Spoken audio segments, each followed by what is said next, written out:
Hello and welcome back to the 2017 uLoL Campus Series. I'm Tom Searfoss, and here with me on the desk once again is Mark Zimmerman. Mark, how are you doing? Hold on here, Tom. You always ask me that question. I want to hear from you. How are you doing today? Well, I'm actually really glad you asked because I'm doing fairly well. Actually, earlier That's today, great. Let's review the tournament structure. We've separated all the teams into 4 regions and divided each of those regions into groups of 6. Teams play within their group, and the top 2 teams advance out of the group into our single elimination playoffs. So let's take a look at the schedule ahead of us. This week we're featuring Harvard versus RIT, and next week we're going to have Georgia Tech versus Clemson. Let's take a look at today's specific matchup between Harvard and RIT. Now, Harvard has a longer esports history and has even won a few tournaments in the past. They started in the early 2013 era, and they were also one of the featured matches in the 2016 uLoL season. I mean, they were, but they lost pretty badly to their crosstown rival in Boston University. Harvard had high hopes going into that season, but didn't quite make it to the playoffs, and they're looking for redemption here. They lost their first game this year versus University of Waterloo, but they managed to put that behind them and beat Susquehanna University 2-0 last week. Yeah, but they're going to have a rough day ahead of them versus RIT, who were seeded 80 places higher than Harvard going into week 1. Now, you don't need to really be a math major to know the big difference between those two numbers. RIT won the first game of their season against UCA Campus City 2-0, but they also took a loss to the University of Waterloo last week. And unlike Harvard, RIT is pretty new to the collegiate League of Legends scene. Their competitive team got together at the end of 2016, and they're looking to build a legacy and a structure that the team can continue to thrive in the coming years and not just, have a one-off season, but they got to start somewhere, and it's a great place to start fighting Harvard here today. Yeah, that's right. So why don't we just jump into it and look at the rosters for both of these teams. Starting off with Harvard. In the top lane, it's BarbaQQ. The jungler is Sir Ducksworth. Mid lane, Binu. And their AD carry, Junior Boogie. And then the bottom lane support, the entire country of South Korea. I would have to fact check that, Tom. And across Rift, we have my boys, RIT, top. Your boys. Yeah, my boys. Jungler, Infiltrator, mid, Kizime, AD carry, Static, and the support in the bot lane with him, Ludem. All right, so as we go into picks and bans, what can we expect coming up from Harvard or your boys at RIT? Who knows? It's the collegiate scene. It's pretty up in the air. You never know exactly if people prioritize the same champions. We've seen Rengar get through sometimes, and no one even picks him. Camille got through recently and went into the jungle position. So, I mean, that's what's really fun about the collegiate scene is you're not watching the same things over and over and know what to expect. There's always a little surprise waiting for you. Yeah, well, one of the things that's surprising us right off the bat is the fact that Harvard is going to first ban away an Ivern pickup, which is not what you would consider in that top tier junglers like Rengar, Kha'Zix. No, and then that's the kind of thing is solo queue scouting, while useful in the pro scene, is a lot more useful in the collegiate scene. So if you know that your opponent is a, Ivern one trick, then just ban that out and force him onto the OPs where he might not have as much practice. Well, on the same side, RIT done with the Ahri as well, so. Right, definitely a comfort champion for a lot of people. Extremely popular champion since its release. Everyone's been playing it, and always relatively strong. So interesting to see that ban there. Malzahar more of an OP. Caitlyn, once again, probably more of a comfort pick. Yeah, so, and then we're going to wind up seeing the Camille banned away on the blue side, so that's a signal saying that Harvard doesn't want to play against it, may not necessarily play it themselves. Either way, no Camille win ban this game. Right, and we see the last thing coming in, the Orianna. So RIT has a pretty clear strategy here of targeting the mid laner of Harvard, a little concerned about what he's able to do, or maybe they think he's exploitable and that they can get a good matchup. And it's actually really interesting. When you have somebody that's banning away the Orianna, it's not necessarily the most powerful kind of pickup. It's a relatively safe champion. It doesn't have very many weaknesses, doesn't have a lot of strengths either, but it does have a lot of that team fight synergy. So this may be something indicative of maybe they want to go for something that's more pick oriented. Maybe they just don't feel, like you said, exactly comfortable in the mid lane matchup. Right, and like we said, Orianna is such a safe champion. If you think you can exploit the other person, banning away their Orianna is a good place to do that. The first pick we see, of course, is the Nautilus, a pretty strong tank. On the flip side, Maokai, pretty common matchup. We've seen it a lot in the collegiate scene recently. A lot of this Maokai versus Nautilus. And then the Kha'Zix coming in as well. No surprise there, one of the strongest junglers available on this patch. Yeah, so pretty much just 3 very powerful pickups right off of the bat. Nothing too unexpected, but we're going to have to see what Harvard's going to want to play in the jungle matchup then. Looks like the Rek'Sai has been locked in, so although it's a Void creature, it's a different one. So different Void creature. And actually the Luck's going to be locked in for Binu as well, which is something we haven't necessarily seen prioritized a lot in competitive play. The Lux itself has decent amount of wave clear. She's a very long range mage, but she does have a decent amount of crowd control, and it's something akin to a Xerath we've seen in pro play before, but not quite. Right, Lux has always been one of the champions just in the fringe of pro play. It crops up occasionally, and if it gets going, it looks really, really strong, but it often is just a little bit weaker than the meta things that do its same job just a little bit better. And on the other side, we see Ryze, one of the strongest mid laners available on this patch, as well as the Ezreal, a really safe, kind of pokey, does everything, 80 carry. It's interesting to see that the Ryze winds up going through. You pick the Lux, maybe just a comfort pickup, but the Ryze is going to be really interesting. If the Lux doesn't get, that snowballing advantage, the ability to kind of shut down the Ryze early on, just the longer and longer the game goes, the more and more powerful that Ryze is going to be, kind of like a ticking time bomb. And you've already set that up too with the Ezreal. He's probably going to wind up going for a tier. He's probably going to build into the Muramana. He himself will wind up having kind of a timer as to when they ramp up. And if they synergize extremely well, that could be a very powerful mid-game burst you're going to have to deal with if you're Harvard. Right, Harvard does have a lot of pick though. They finish off with the Jhin and Bard. A lot of long-range skill shots available to this team when you factor in the Lux as well. And the last champion there that was locked in was the Karma, making that Karma Ezreal bot lane. Yeah, so we'll have to see which of these compositions kind of comes out on top. Of course, we're going to get a chance to look at the entire draft in summary for you guys, so you can know exactly what happened throughout that phase and where everybody's going to be going. Overall, RIT, though, they got the Kha'Zix, they got the Maokai. Everything on their side seems fairly standard, whereas on Harvard, they really do have some of these specialized picks, and picking people off is going to be what they want to do. Right, and I think I do like the more standard team comps generally. Like I've said before, the collegiate scene is one where being able to play your champions is extremely important, but I really like that they have a tank, a frontline, the support to help them get things done. The Kha'Zix going crazy, whereas Harvard really needs to hit a lot of skill shots and blow people up at the start of fights, because I think otherwise RIT's team comp just comes out ahead. Yeah, so Mark, I got to ask you here, you might be a little bit biased. Who do you Nope, think is not going at all. to win? RIT's going to win, going to be easy, totally fair analysis. My boys got this one. All right, well, if you're already calling them your boys, then I guess I have to side with the side of Harvard. They've gone through this entire pick and ban phase, which went very similar to, I guess, my college application there. I picked them, and they banned me out. I don't really think they banned you, Tom. I think that they just elected not to pick you, the same way there's 100 champions or so that don't get talked about during the draft. Okay, I like that one a little bit better. But you got our predictions, and we'd love to hear yours. So get on Twitter and let us know by tweeting either hashtag Harvard or hashtag RIT at uLoL. So as we are going to be getting into game number 1, you guys get your opinions on the Rift. I can feel better about my former college application life, and Mark can get ready to watch his boys. Yeah, I didn't even apply to Harvard. I knew not to get my hopes up. I just went to RIT. Easier decision to make. Well, a lot of decisions are going to have to be made in this game, especially at the level 1. We've definitely seen in some of the Collegiate Series games, or the BTN games as well, level 1s can get a little bit out of hand when you get into the collegiate scene. Right, and I don't think you're going to see too much out of Harvard. Their level 1 is not that strong, whereas RIT on the flip side has Karma and Ezreal, 2 extremely strong champions at level 1, lots of poke, very short cooldowns on those, and the Maokai can always lock somebody down. Same with Ryze if they choose to skill up their Ws early. So on the side of Harvard, they look like they won the skin war, though. They got Elementalist Lux, which is like an automatic +5.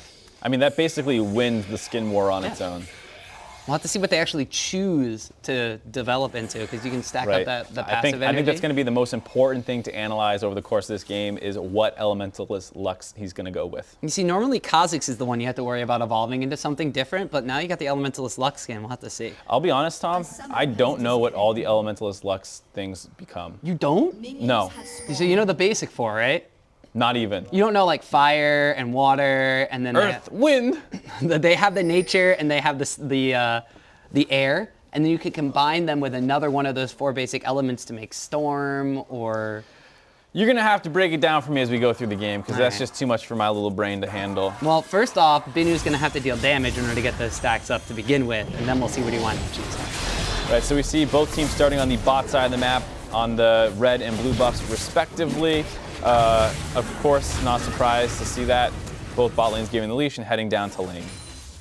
Yeah, and we'll have to keep our eyes peeled for the Ezreal Karma lane. As you mentioned before, it's very, very pokey. Ezreal isn't known exactly for his lane dominance, as opposed to the Jhin, where he can get a lot of damage early on, especially in combination with the Bard, who, when he has his empowered Meep auto attacks, can dish out a fair amount of pain of his own. Right, and just this matchup in particular, Jhin is usually pretty favored versus the Ezreal, though the supports can influence it heavily. And while I would say that Karma is a better support than Bard, just generally speaking, I mean, a good Bard player can take over games on his own, and he does have enough CC and sustain in his kit to deal with the Karma, I think. When you're in the entire country of South Korea, somebody's bound to be really good at Bard. Yeah, but the problem is the entire country is piloting, so everyone who's bad also influences your skill. Oh, I see. I didn't take that into account. I just saw South Korea and assumed it was great. Right, I mean, it probably still is. The average South Korean is clearly better. Well, that was not a very good Bard binding that wound up missing out on static right there, as he is able to just dish out a bit of pain onto South Korea's Bard in and of itself. Bottom lane will be an interesting one where we actually keep our focus on. The top lane is going to be a little bit more of that tank matchup, but that mid lane, as we saw, the Lux being able to wave clear a bit early on against the Ryze. Of course, since Ryze's rework, his empowered spell flux is just basically going to be able to clear waves equally as fast as the Lux, and her mana costs, as they start ramping up and up further and further, especially during the lane phase before the first back, be a little bit difficult to kind of keep up the pressure. Well, the Ryze also needs to get his tier initially. Once he gets that, I think most of his mana problems go away, especially with the second blue buff coming in. But you see infiltrating pretty low in the jungle, and Ducksworth is setting up for something on the mid lane potentially. We'll see if he's able to turn anything. Doesn't look like it as the wave is going into RIT. Yeah, meanwhile on the top lane, justwu trading against Barbecue Q as the Nautilus taking the worst of this trade here. The grass is one going off, the shield is there as well, but justwu looks like he's getting the better end of this trade. The flash has been forced, and the arcane smash after first blood goes to Maokai. Who says top lane tank battles don't have action? We get the first blood coming in on the side of RIT, justwu showing him how to play these tank matchups. Yeah, that's actually very interesting. Very rarely do you see the kills in these tank v tank matchups without jungler influence. Very rarely do you see one-on-one kills in a competitive League of Legends environment, but that's one of the aspects of the collegiate scene that makes it different. When players have either a mastery of a certain matchup or a certain champion, they can make things like that happen. Yeah, for sure. And I mean, like we always say with the tank versus tank matchup, usually it doesn't result to anything snowballing out of control. The Maokai is not going to, TP back and start continuing to solo kill the Nautilus, so maybe that's going to be the case, but usually it's about using this new priority that you have to get stuff done on the map. We see already Infiltrator going in for an invade on the top side because he has that stronger top laner, and he's going to be able to do whatever he wants up here. Looking for vision, looking for anything to do. Doesn't look like there's any camps up, so he's probably just going to dip out, head back into his own side.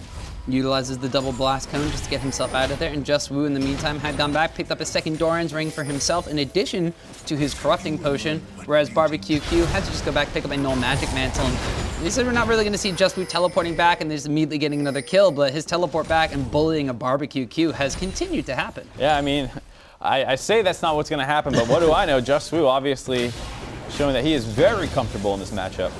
No, it's still a slight CS advantage in favor of the Nautilus, although his wave clear a little bit more superior. The undertow is going to be fairly easy, and he does actually have his passive to help get a little bit of extra damage on some of those minions. But across the different sides of the map, the junglers themselves haven't really had all too much action happen, and despite some early trades in the bottom lane, things have kind of settled down for everywhere but that top lane. Right, I think this is a game where you can expect to see a little bit slower of an early game. There's not a ton of easy gank assistance from a lot of these guys. I think when they start roaming around the map, that's when a lot of stuff will happen, where you see the Jhin can start sniping people, same with the Bard, those kinds of things. But until you get to that point, until you get to those sixes, it might not be the fastest game because there's no obvious super aggressive lane on either side here. Well, Infiltrator, doing what his name suggests, invading the enemy side of the jungle. We did see Ryze go back, pick up his tier of the goddess fairly early on, has a pair of boots of speed for himself as well.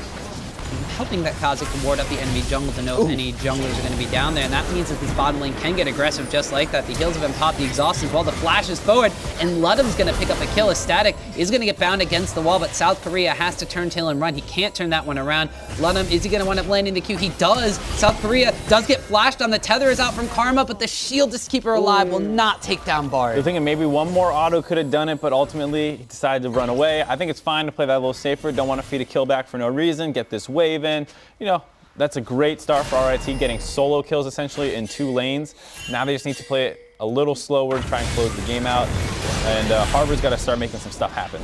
Well, Harvard starting off by winning the elusive Scuttle Crab war, but now the jungle and mid lane matchup war will have to happen as a flash away from Lux and a flash after from Infiltrator. Sir Ducksworth dips out of that one. Maokai has jumped down as well, and a flash forward there from Ryze. It's going to be Infiltrator picking up a kill. Another skirmish in RIT's favor. Right, there's just a collapse from the top lane being able to move first. There's no way that once, Maokai's out of lane and coming to help, that Harvard can continue to contest that Scuttle Crab.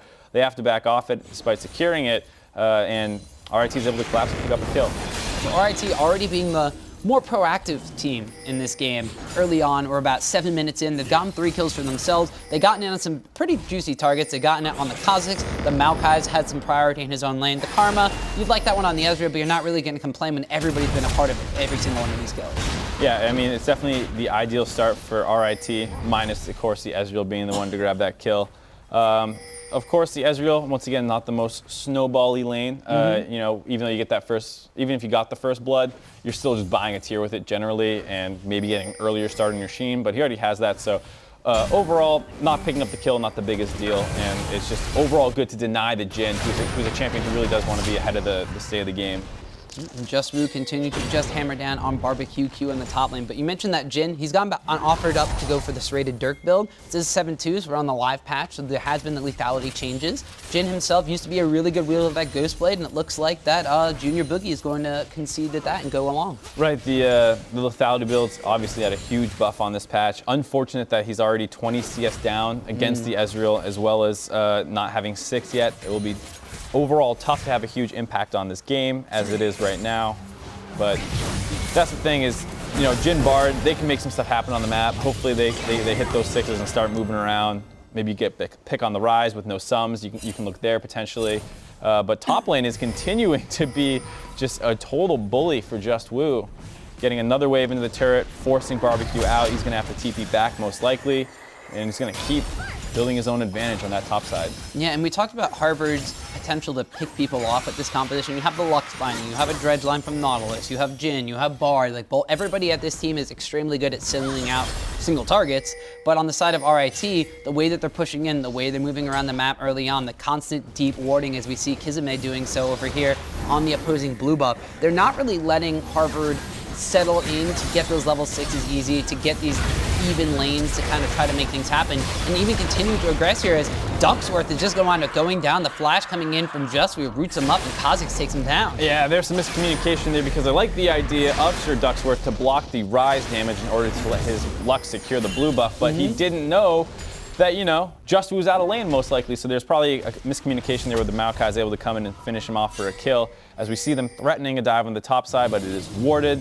But they're not done yet. Roamwork comes in, and both of them wind up going as well. The Dredge line is there. The Lux Laser winds up missing, but Barbecue Q is going to pick up a kill on Infiltrator. The shield is out, and Binu's going to keep himself alive. Kizame now going to get flashed on a double kill to the Nautilus. That was very needed on the side of Harvard. If they continue to deny the top and mid, as well as potentially pick up a kill there, the game continues to snowball.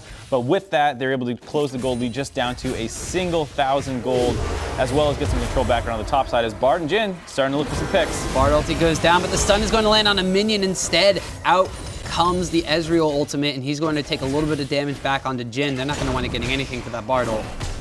Yep, I mean, they basically just lost their own heal. So obviously not the best engaged, but Sir Ducksworth trying to sneak a little dragon away here. Just a Cloud Drake, though. Just a Cloud Drake. Not the most fortunate of Drakes to get in the early stages of the game, but if your composition wants to start moving around between lane to lane and really catching people out of position, Bonus Boost is not the worst thing in the world to have, as he will pick that up for Harvard. Right, and I mean, we were talking about how that's kind of what Harvard would probably like to start doing soon, is be able to get out of lane and move around, so the Cloud Drake could come into play with that.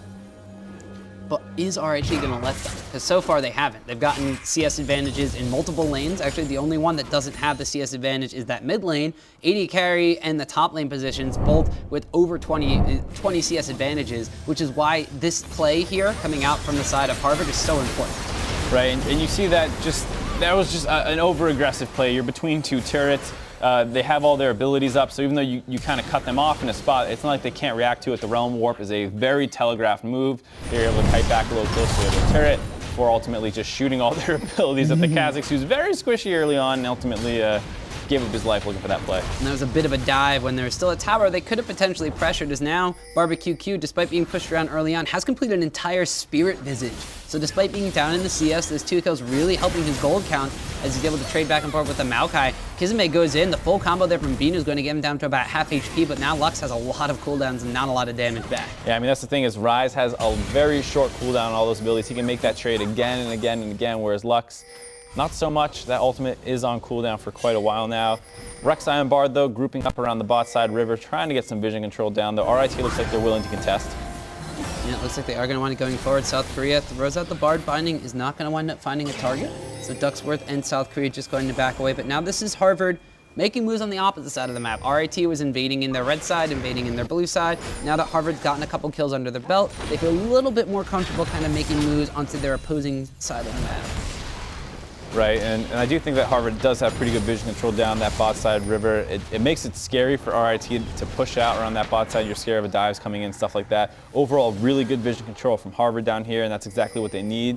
If they want to get these roams online using that Cloud Drake, just get control of that vision in the river, and then maybe move up to that rise on the top side, or bring people down. Well, South Korea and Sir Ducksworth chilling in the river brush. There's no vision there. There's control ward in the brush. The Bard portal should be available, and we'll have to see if they want it going into Junior Boogie and they turn this one around. The portal is there. The Penguins come in. South Korea is going to get rooted up here, but they waited here. They waited now, so now they see Sir Ducksworth coming afterwards. The flash and the arcane shift away. The curtain call is out. Static dodges one, dodges two by standing still, but he can't dodge Sir Ducksworth. Rek'Sai is going to pick up the kill. The same move works 3 times in a row, but it doesn't fool Sir Ducksworth. The stand still, I'm not moving, you're going to miss me. Man, who knew the play was to not move at all? South Korea actually going to tank up this tower aggro, but a flash forward and the unburrow by some Sir Ducksworth. That's 2 quick kills picked up by Harvard. Now they're moving around the map. On the backside, Binu gets a snipe down on the Infiltrator. He's so low, but he's not going to go down. Kisame is there with the Rune Prison to stop Binu. Right, but a huge bounce back out of Harvard. The fact that they were losing this game all over the map at the beginning have now tied it up in terms of kills and gold, essentially. They're still down a little bit in CS, but they're totally fine with that. And the turret of RIT is getting very low, likely to go down here. And this could be the first tower of Harvard. The rise, and that will be first tower blood going to the side of Harvard. I like how you don't call it first brick, Tom. No. I don't like that term either. Well, it's not the first brick that's laid on the map. It's not even the first brick that's taken down. You hit the tower, it starts crumbling. There's bricks that already fall. I mean, that's not why I don't like it, but to each their own. All right. I mean, that play was basically centered around the fact that they did get all that vision control in the bot lane. They had no idea that the jungler was there. They had no idea they were in that brush, and the Bard's able to set up that portal behind. A little bit of a, sloppy target selection where both Ezreal and Karma were being focused down, but ultimately works out because they had such a jump on that play that they're able to finish both off.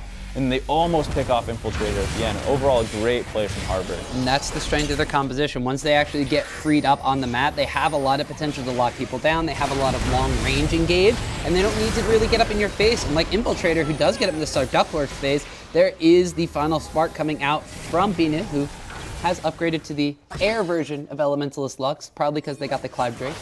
Aha. Synergistic. That's very observant of you, Tom. I believe there's an electrical engineering major on their team. I don't know if it's actually Binu, but if he goes and upgrades the nature and goes into Storm, it would be very thematic. We'll have to keep our eye on that. We see once again Just Woo coming out ahead on these trades, up to about a 20 CS lead as well, but he's getting collapsed on by Harvard. Yeah, South Korea is coming around from the backside here. Just Woo is going to get knocked up with the depth charge. The stun against the wall actually will not land due to that flash coming out from Just Woo. He's going to get himself out alive, but there are still 4 members of Harvard rotating up towards this top tower. Yeah, but on the bot side of the map, the Jhin is forced out of lane. The Karma and Ezreal make an aggressive move on him to stop him from being able to farm under turret. This is going to put him further behind and potentially lose the turret depending on if the Bard is able to get back in time or not.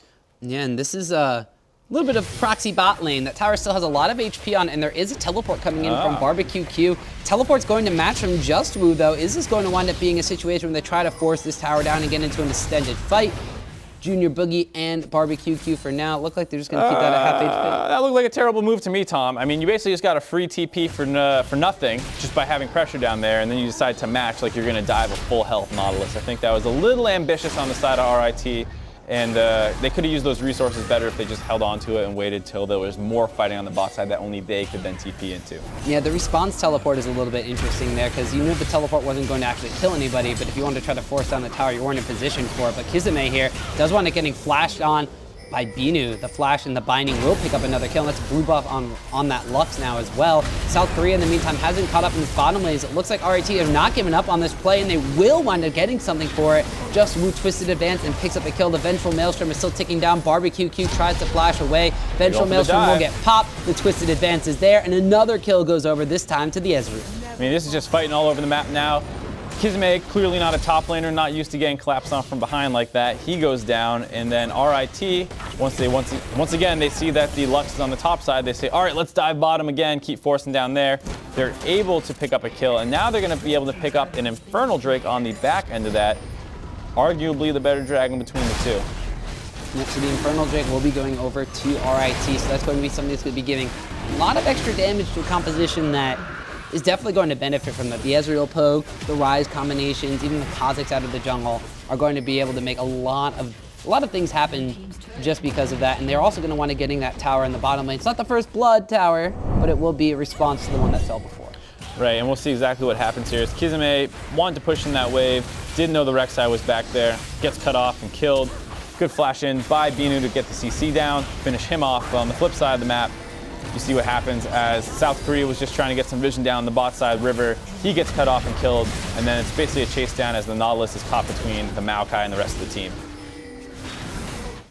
Yeah, so being able to convert a play that was a little bit forced early on, but just by window of opportunity, RIT was able to turn that one into a gain of their own, and now it's up to Harvard to try to make a response. They do have 2 outer towers of their own taken down, as they were all on that top side of the map, able to take one down there. They wound up getting the 3rd outer tower of the game and the last remaining outer tower from RIT. So now it's going to be on them to try to break the inner ring of towers. And we talked about this before, especially in collegiate play, where it's a lot about individual play, about individual champion mechanics, not necessarily about the strength of macro play and organized team play. These inner towers are very difficult to break because it requires a lot of forward vision and a lot of kind of rotational play to move towards the one that's going to fall. I mean, rotational play is the name of the game now. Coming into 19 minutes, most of the outers are down. The top outer on the side of Harvard still standing, but likely kind of low given the pushing that Maokai was able to do in the early game. And South Korea is going to get jumped on here by Infiltrator. Going to flash away,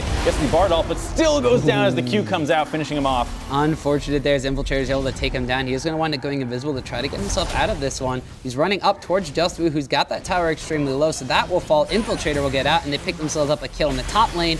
Meanwhile, mid lane, the rest of RIT, 3 members strong, are pushing down onto this mid lane tower. Binu uses his entire Lux combo just to try to clear out the wave. It looks like he's barely going to get that as the rest of his team winds up coming to support. Yeah, Harvard getting run around a little bit here, trying to rotate up to the top side, get picked there. As we see them go yet again onto Binu, he goes down easy. Yeah, this is the power of that Kha'Zix pickup being prioritized by RIT. He winds up getting himself another assassination kill, and now all of RIT are funneling down into the mid lane. They're going to take their own 3rd outer tower, and well, they're already living in their enemy jungle, so I don't have to ask the question of can they get that forward vision established. Yeah, I mean, even if they don't have it, they'll sit in there happily. Up to about a 2,000 gold lead for RIT now. They're gonna go recall with that influx of gold that they just got, buy some more items before they get back on the map and start looking at what they want to do next. Well, we'll have to see where Harvard's going to kind of react to what RIT is being able to do. RIT is going to be on a bit of a back timing. Lux is now respawn, has picked up Immorella Namakan, is going towards a needlessly large rod of her own, has a little bit of spell penetration with her sorcerer shoes. Speaking of penetration, Junior Boogie has completed his own Ghost Blade, so he has some of that lethality and has actually gone for the Ionian Boots of Lucidity, so I'll have a little bit extra cooldown reduction on that build as well. Kind of more of the spellcaster Jhin, so to say. Right, but he is pretty far behind at this point. He only has the Yumus, only the BF sword as well. I mean, almost 70 CS down to the Ezreal, sitting on a meager 6.5k gold total, 1.5k behind the Ezreal. And it's going to be hard to punch through a Maokai with just that.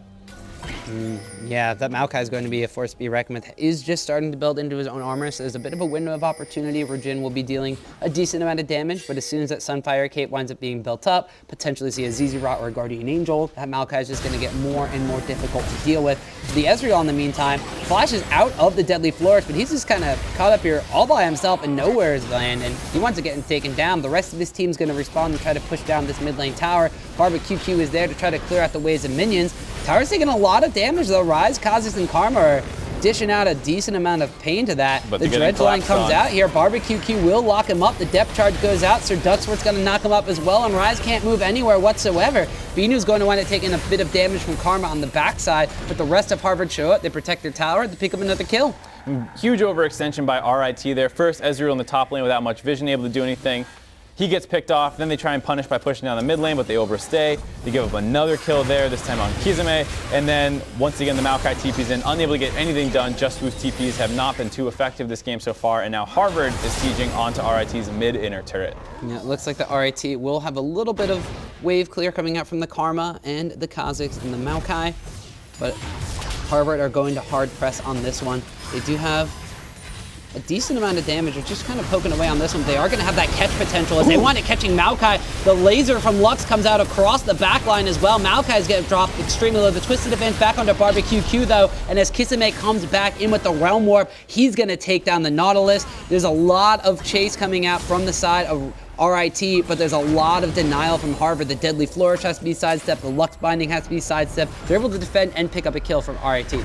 I mean, I just think Harvard pulled the trigger a little late there. They had the Maokai just kind of walking in circles around in front of them. They could have pulled that trigger a couple seconds ago before Kizame respawned and was able to Realm Warp into range to be able to follow up on that aggression. If they just did that before Rise was a threat, they can potentially just kill the Maokai and take that turret.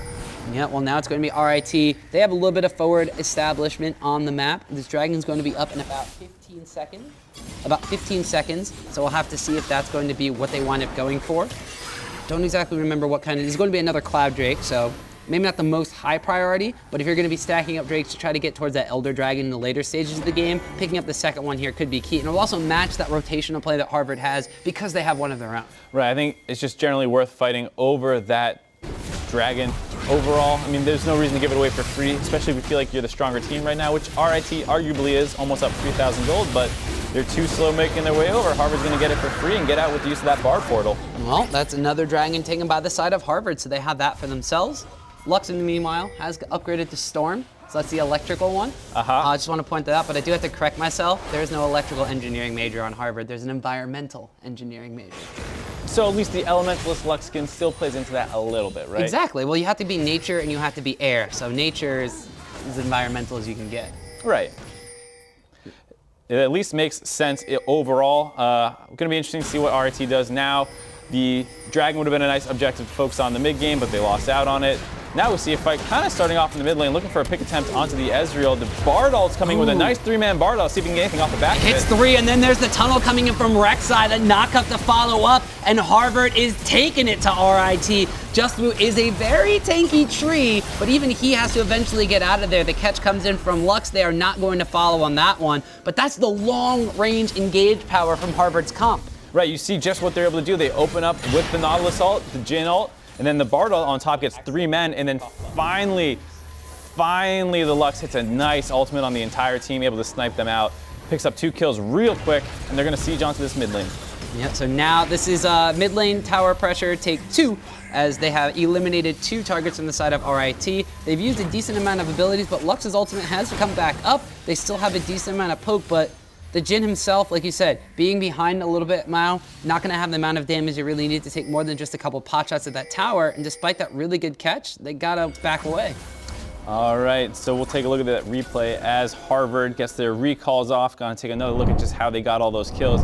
Starts off with the Nautilus ult coming in, and Ezreal, generally a safe character, able to get away from engages like that, but just the amount of long-range skill shots available to Harvard, they're able to get over the wall, combo it in with more Jhin ults, the Lux damage, ultimately able to contribute a ton there, and the timing with the Bard ult makes it so easy where you just throw your Lux E out, and as soon as they come out, you're basically covering the whole area that the Bard ult covered. And normally if an Ezreal were to arcane shift over a wall and run away from a Nautilus depth charge like that, he would be safe. But when they have that much follow-up on it and that much crowd control, he just wasn't. It just looked like, oh man, Nautilus uses ultimate for kind of no reason, Ezreal got away, and they were just able to follow up on that pretty well. So that is just the Harvard knowing how they have to play this kind of composition, but what can they do to get ahead? Because they've evened up the kills, they're even in towers, they're still down in gold because their CS totals are way down compared to their lane opponents. Looking at the top lane alone, 212 to 148, so that Justblue Maokai being significantly ahead. How do they crack this base now? Well, I think they need to be a little bit more aggressive when they do have those advantages. The first time they siege at the mid turret, they let the Maokai sit there and tank the wave for a while before finally pulling the trigger. This time they get 2 kills, unable to actually convert anything off of it. You could maybe say, go bait the Baron, their Kha'Zix is dead. You can either turn off or just finish it, depending on what the RIT decides to do. I just think Harvard needs to, once they get that advantage, once they use those picks well, which they are doing, they just need to figure out what they can get off it as well. Well, they've already put a lot of vision up on the top side of the map, creeping into that Baron Pit area and over towards the side that they've been able to catch RIT on twice now. RIT had decent amount of forward pressure in the early game, but it looks like they haven't really been able to keep up with the warding, whether that's the fact that they've fallen off with it or the fact that Harvard has been very diligent about placing their own wards. We'll have to see, but now that they're not living on their opponent's side of the map, they're going to have to try to force something else. There is the TP play. Flash forward from Kizme is going to catch on to Junior Boogie, and he's going to want it going down from Static. And now it's a 4v5 situation. RIT are pouring in the portal away from Bard. Justwoo's going to wind up eating the binding as they go through it. But Kizme is on the backside trying to deal a decent amount of damage here. Infiltrator jumps in. He's going to wind up finding Sir Ducksworth, and he will be shut down by the Rise. Kha'Zix hops, skips, and jumps back over the wall, picks up a kill onto South Korea, and that is 3 for 0. We talk about Harvard's long-range engage abilities. RIT's no slouch either. The TP behind, once they start pushing up, it's not quite a flank, honestly, because they were in lane, they saw him coming. But, I mean, once that starts, the Realm Warp also gives chase potential, and they're able to use Bard's portal against him a little bit to collapse onto that team fight. Yeah, and now it looks like the side of RIT are just going to run straight for Baron. 3 are dead, including the jungler from the side of Harvard. So aside from the fact that Lux has her ultimate available, actually it's still on cooldown, so the Lux laser steal might not even be in time. They're burning through this one fairly fast, about 3,000 HP. Lux's laser still on cooldown. It's just up right now. They have the vision. The Jhin ultimate comes out as well, but red team will secure the Baron. Lux gets a decent amount of damage across the team of RIT. One more Jhin shot will not be enough to take down Lenham's Karma, and that's going to be RIT taking Baron. Kha'Zix had no smite for that fight, or for that Baron attempt, which honestly makes that a horrible call against a Lux and a Jhin. Any one of them, I mean, you can block the Jhin bullets, but the Lux ult can come in over the top, and I mean, Lux plus Jhin or Lux ult just can almost steal Barons against smite. But here we're going to take a look at this fight once again. Like I said, the Maokai comes in, the flash rise route onto the Jhin, insta-pops him. The Bard ult only hits Karma, and then Maokai is just such a sticky tank. His Q hits multiple members of the team. He takes the Bard ult through, and then you see the Realm Warp come in where both Kha'Zix is able to get over the wall and get on top. I think Rise probably should have taken that one as well, but I mean, the stealth coming in very useful there, making sure that the Lux can't actually finish him off. Yeah, and so that's now RIT with a Baron buffed up team after taking a fight for themselves. Another Dragon will be spawning on the map, and I mean, if you're Harvard, you might be a little disappointed because it's another Cloud Dragon. You might be a little excited because that means you have 3 Cloud Dragons. You can move very fast. But you will not be happy that the fact that there is a Baron buffed up RIT that are trying to take that dragon for themselves, which will give them 2 of their own. Right, going for this dragon seems like a little bit of waste of resources to me. That Baron buff would be much better used dealing with the minion waves that are pushing heavily against them in all 3 lanes at this point. And I mean, that Cloud Drake would be great to get later, but not when you're sitting on a ticking objective like the Baron buff and you're losing a turret in the trade as well. Well, you got increased move speed, but it's not going to be enough to get you back to that tower before it falls. But is it going to be enough to chase down Harvard? Service says no. RIT, they give up a tower for a dragon. Yep, honestly not the best trade. Harvard going to be happy to take that one, sitting at a 4,000 gold deficit now. And if they can hold on to the rest of their inner turrets, which are pretty low, but if they can, you know, keep a couple of them up despite this Baron buff being on the side of RIT, I think they got to be pretty happy with that. Yeah, if you're RIT and you're in this position when you have about a 4,000 gold advantage, you're looking to not only just take down those very low HP inner towers, but potentially get an inhibitor tower or inhibitor itself with the duration of this Baron buff. If you are Harvard and you're able to just lose those towers that were pretty much already dead at this point anyway, like that middle tower, you can see its health bar extremely low, less than an 1/8 of HP as that one will go down. If you're able to just seed these towers and keep the rest alive, it's not the worst thing in the world considering how far behind you were already. Right, RIT did grab that mid lane turret, moving up to the top side one, gonna go down. Well, that one was too healthy. Pretty close, yeah. And I mean, they're just a step ahead of Harvard, who despite having the Bard and that double Cloud Drake not able to keep up, ultimately lose 2 turrets so far. But like we said, that's not too bad. The Baron buff was about 3/4 done by the time that push was over, so it's unlikely that RIT can continue using it. So RIT will get themselves a little bit extra pocket change, which will mean a couple of more items coming in. Guardian Angel, Spirit Visage, and the Sunfire Cape have been acquired for Justwoo's Maokai. Having a nice time on that, 2-0 and 6. Meanwhile, on the bottom side of the map, the Ezreal has finished his Trinity Force, Blade of the Rune King. His Maramon has been completed. Looks like he might be going for some armor penetration afterwards, which will be great considering the fact that Maokai is now starting on armor itemization himself, has had that Sunfire Cape, Warden's Mails in his inventory, the Rek'Sai's got a Dead Man's Plate. Things are kind of starting to we're cresting like the 32-minute mark at this point, so people are starting to get to like the 4th or 5th item of their builds. Right, I mean, you can look at RIT and most of them are up basically a full item versus their counterparts, which is going to be pretty hard for Harvard to deal with, given the fact that I do think RIT has the better team fighting team comp. We talked about the fact that it was one of those more standard team comps, where Harvard, while is strong, team comp ultimately wants to be playing from ahead and picking people off in the jungle. A little bit hard to do when they're all grouped up pushing down turrets. Well, and this is actually very interesting because Harvard, while they do have some new members on the team, have kind of that established uLoL history, whereas RIT are the new kids on the block, so to speak. They just formed the past year. They're kind of breaking into the collegiate League of Legends scene. They're playing a more teamfight-oriented team. They've been able to get a lot of picks. They were playing aggressively into Harvard's side of the jungle, so you wouldn't think that necessarily the new kids on the block were the team that would look a little bit more organized in this play. I don't know about that, Tom. It's a tech school full of nerds. I was there. I saw them firsthand. See, that's why I don't expect them to be able to execute this team composition. Because they're nerds? No, because you went there. Oh, okay. I see where you're coming from, Tom, and I don't appreciate that. That's fine. It's okay. I couldn't even get into Harvard, so. I think most people can agree with you on that one. I am one of the many. Although there are not many Baron buff minions left for RIT.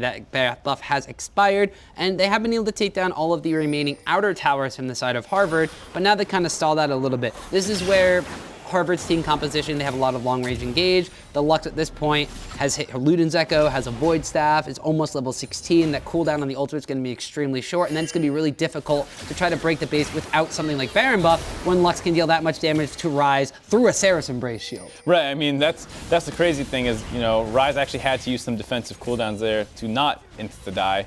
And, I mean, good on RIT for setting up the 1-3-1. That's exactly what they want to do. Just keep pushing these lanes in, keep stressing them out. We see Harvard going for a pick. Great idea. Force the flash out. You got to be happy with just getting that. And the Ghost. You got both. Yeah, so Ryze now going to be a very precarious position. So instead of continuing that 1-3-1 split push, no defensive summoners, no Seraph Embrace shield left available, he's actually just going to back away and group up with the rest of his team. Right, I mean, I think it makes sense. RIT, don't push your luck here. There's some big objectives coming up in the next minute and a half. Just set up for those, get some vision down. They could definitely use some more vision in that top side or bot side, depending on which of these they're going to prioritize. It will be the Elder Drake coming up next, which is obviously going to be pretty good. They have 2 dragons, Infernal being one of them, so either of these objectives can be focused first, though I expect the Baron buff. Yeah, Baron will definitely be the one that helps them kind of crack the base, and the Elder Dragon will be like the icing on the cake, or potentially something that Harvard could set up a trade for. Harvard, we mentioned, they have a decent amount of wave clear, they have a lot of long-range poke, but things like Lux's cooldowns or Jin's cooldowns, they don't necessarily have the most amount of damage, so the Elder Dragon could be something they could utilize on their side for a potential fight. But like we said, lots of wave clear coming out of Lux. The Baron buff minions are going to be soaking up a lot of that, so I wouldn't be surprised to see RIT. They're already moving up here. They're going to start establishing some of that forward vision. Harvard has taken the Scuttle Crab, but I mean, you mentioned RIT's team fighting prowess already. If they have Harvard walk into a relatively dead vision area, that could just be the fight they want to end the game. Right, I mean, RIT can easily just set up the Maokai in the bot lane, get control of that Baron area, and then try and bait a TP flank. They got a pretty successful one in the mid lane. Just going to look for another one of those, hopefully. But, you know, the scary thing is if you ever do start forcing around that Baron, you have to be worried about Lux and Jin just opening up on you as you try and bait that Baron if you start it. All right, you have to be very, very careful as to where your HP is going to be. You don't have something like a Taric ultimate to make you invulnerable, which would be nice, but then you wouldn't have the Karma Shield to keep you alive or set up some of these picks already. But we already see the Curtain Call getting used in the mid lane. Sir Ducksworth is circling around, and finds himself a Kha'Zix. And Infiltrator is going to get taken down before the teleport from Just Woo even completes. The teleport is canceled, so now that play is off the map because there's no more teleport from Maokai out of the bot lane. Right, I mean, that was a bit of a surprising play from Infiltrator. He might have been able to get out of there if he just threw his flash. We see him continue on the static, getting another pick onto him. Oh, he stays alive. Oh, the shield's coming out for days, keeps him alive, and that's going to wind up being Sir Ducksworth going down. Now we actually see the side of Harvard has to back away. Binu's taking a lot of damage, but here comes Maokai. He's got a little bit of a Cloud Drake buff, but oh, that was a little Bart says no. Dramatic.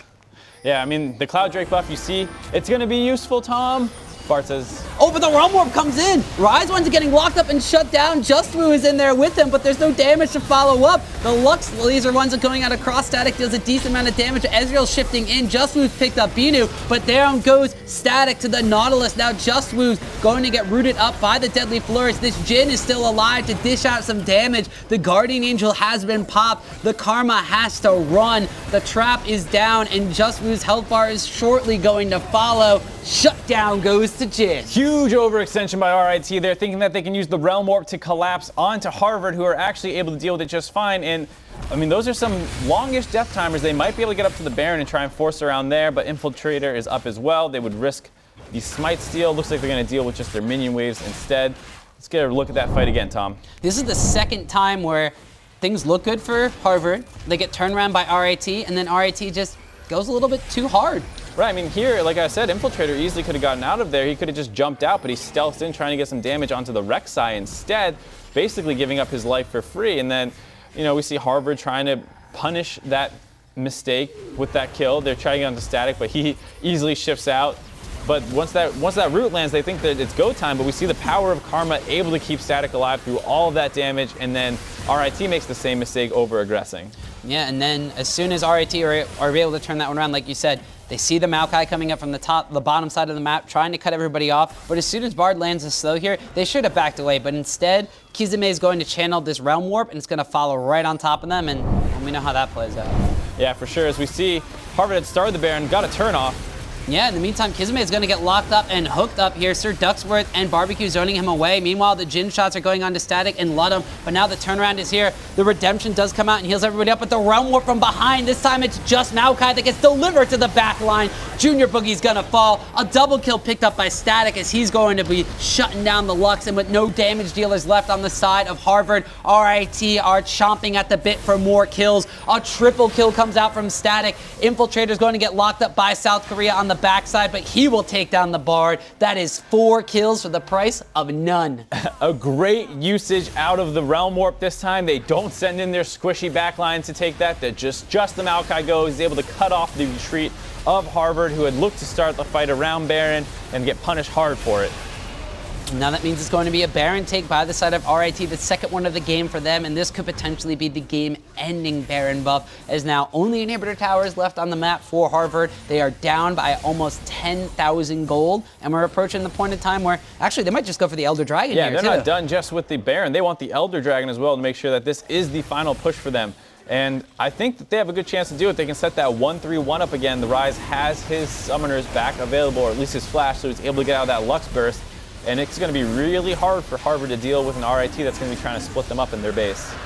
Elder Dragon, Baron buff, lots of gold in their pockets as well. They're going to wind up going back, picking up their last couple of items that they're going to need for what could potentially be this last push. The side of Harvard, they've just got their respawns. They're going to be clearing out what little is left of their own jungle. They're going to be trying to establish a little bit of vision so they don't get picked off or pushed into a fight that's going to be against their odds. But it's going to be really, really difficult to put up a defense against an RIT squad who is now approaching pretty much full builds with double buffs. Right, I mean, this is going to be what should be the game-deciding fight for RIT. You want to see them be able to close this out cleanly from here.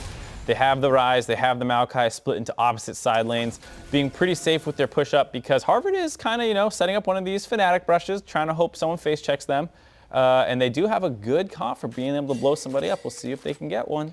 They can pick somebody over the wall. That could be potentially They're hunting good. Tigers. See if they can find one. I think they're hunting an Ezreal right now. RIT is the Tigers, Tom. Oh, that explains your shirt. Yes, that would be why there's a tiger on that shirt. I did not know. Today I learned. What's the Harvard mascot? A book? Who knows? Well, I guess I really don't even have an analogy for like how studying can make you a better hunter. Or... No, we can drop it. We can leave it there as we see RIT's 1-3-1 coming in, getting some chip damage onto all of these turrets. The minions doing a lot of work as well. Those buffed up cannon creeps unable to be dealt with by Harvard, slowly chipping away at that turret.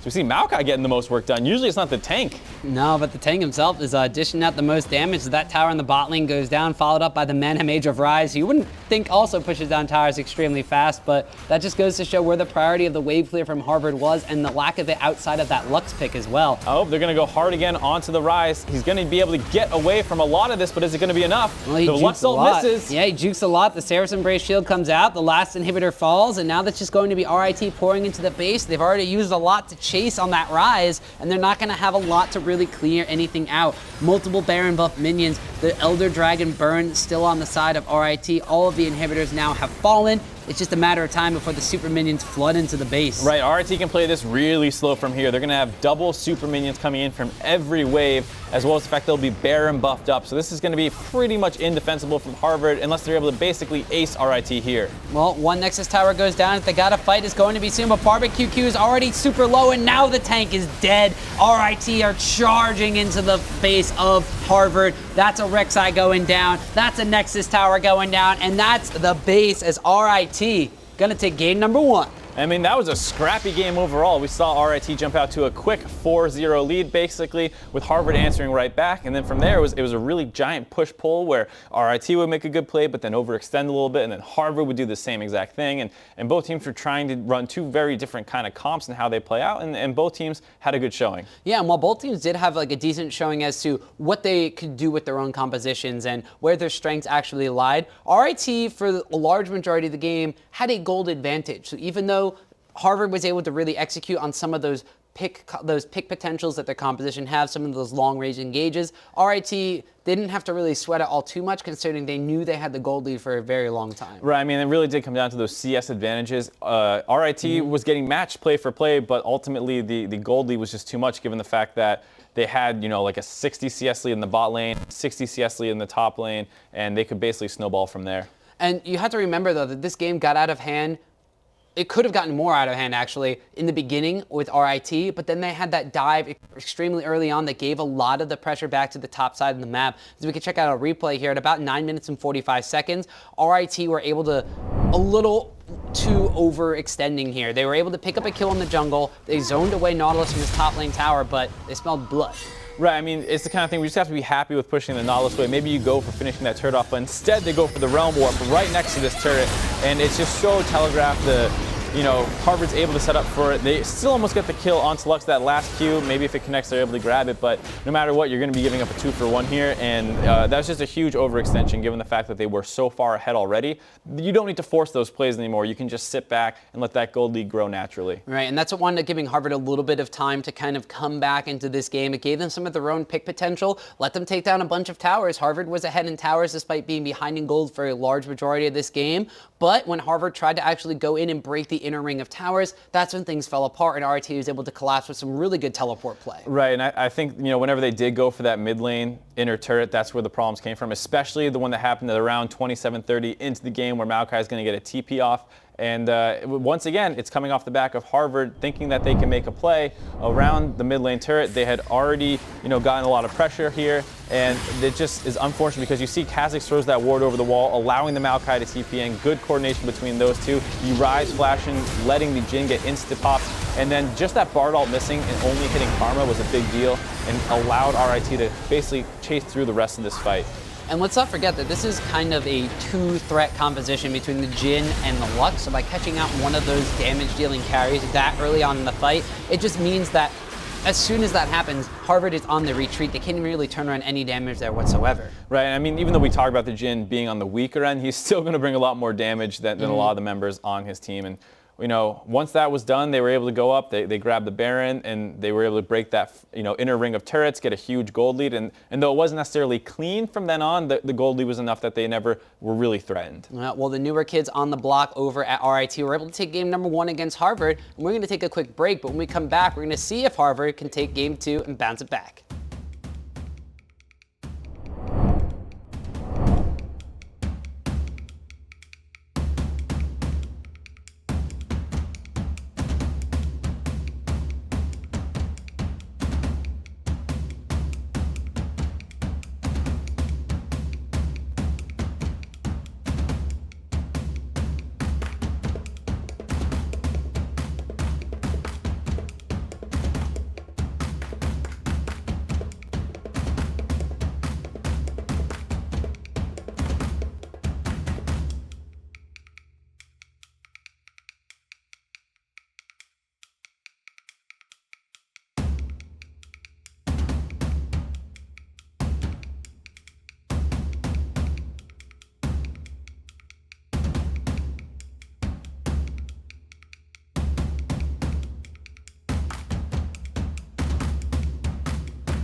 Hello and welcome back to the uLoL Campus Series, day number 2. We just watched RIT control the map in game number 1, but Mark, what is Harvard going to have to do to bounce back in game 2? Absolutely nothing. They should keep everything the exact same, so that way RIT can go 2-0. Let's get in the game. Yep, unbiased analysis. No, I do think that, as we get into this pick ban lobby, I think the fact that they're on blue side again, I think they need to use make better usage of grabbing the power picks. They didn't really grab anything that was considered like the OP or S tier of any position in particular, aside for maybe the Jhin.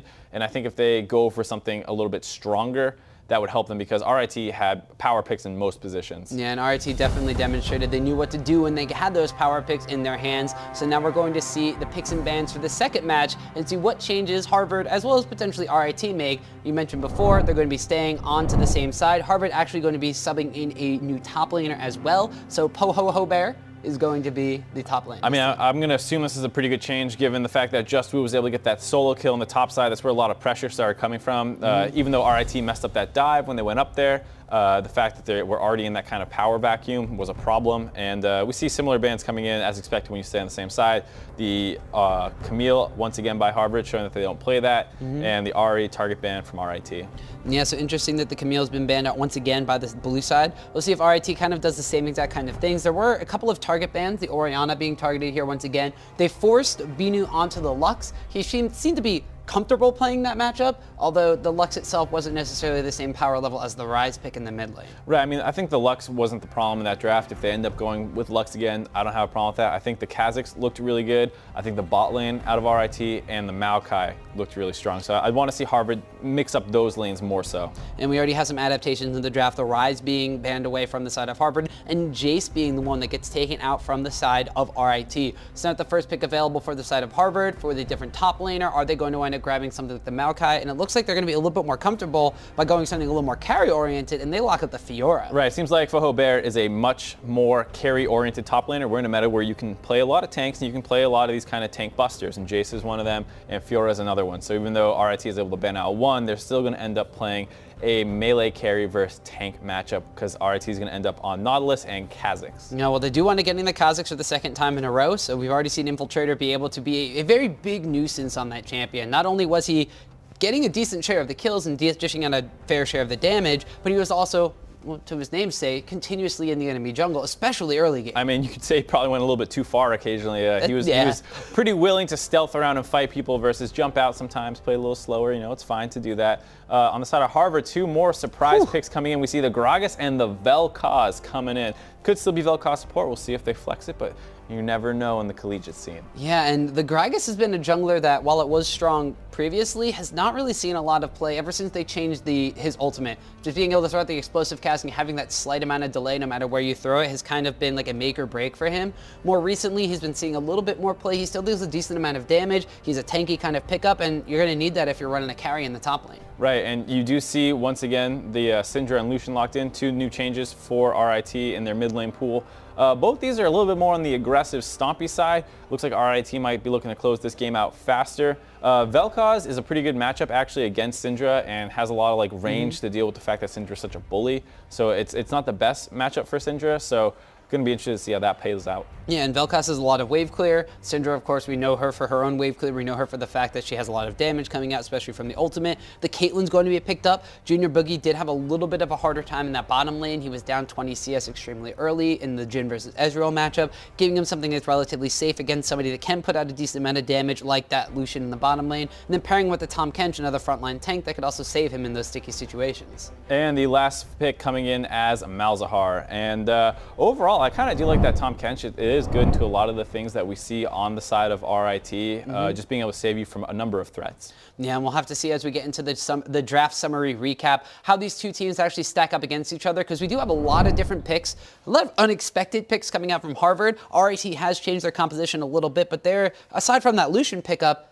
and once again, a fairly standard team composition. Right, you're telling two different stories here. Harvard going for comfort and more niche picks. RIT looking to abuse those power picks in a lot of positions. And like I said, that Tahm Kench will be something to keep an eye on. It is very good against Syndra and Malzahar, being able to save people who are getting locked down or trying to get exploded right away. And I'm really interested to see if Static actually goes for more of that lethality build on Lucian. We saw the Ghostblade build coming out from Jin in game number 1. Used to be a really cool thing on Lucian, so we'll see if he winds up going for that as well. Right, I mean, I saw Doublelift tweeting about that earlier in the week, talking about how much he likes that build, hoping that it does not get nerfed, getting the Edge of Night very early on. And it's a pretty strong build, so hopefully we get to see it work out for him here. All right, well, I would ask you who you think is going to win this game, Mark, but I'm pretty sure I already know your answer. So I'm going to ask everybody else out there instead who you think is going to win this second match. Tweet either hashtag Harvard or hashtag RIT to @uLoL and make your pick. I know who I'll be tweeting at, Tom. Is it me? No, it's uLoL, hashtag RIT. Oh, okay. You don't tweet at me anymore. Yeah, or ever. Ever.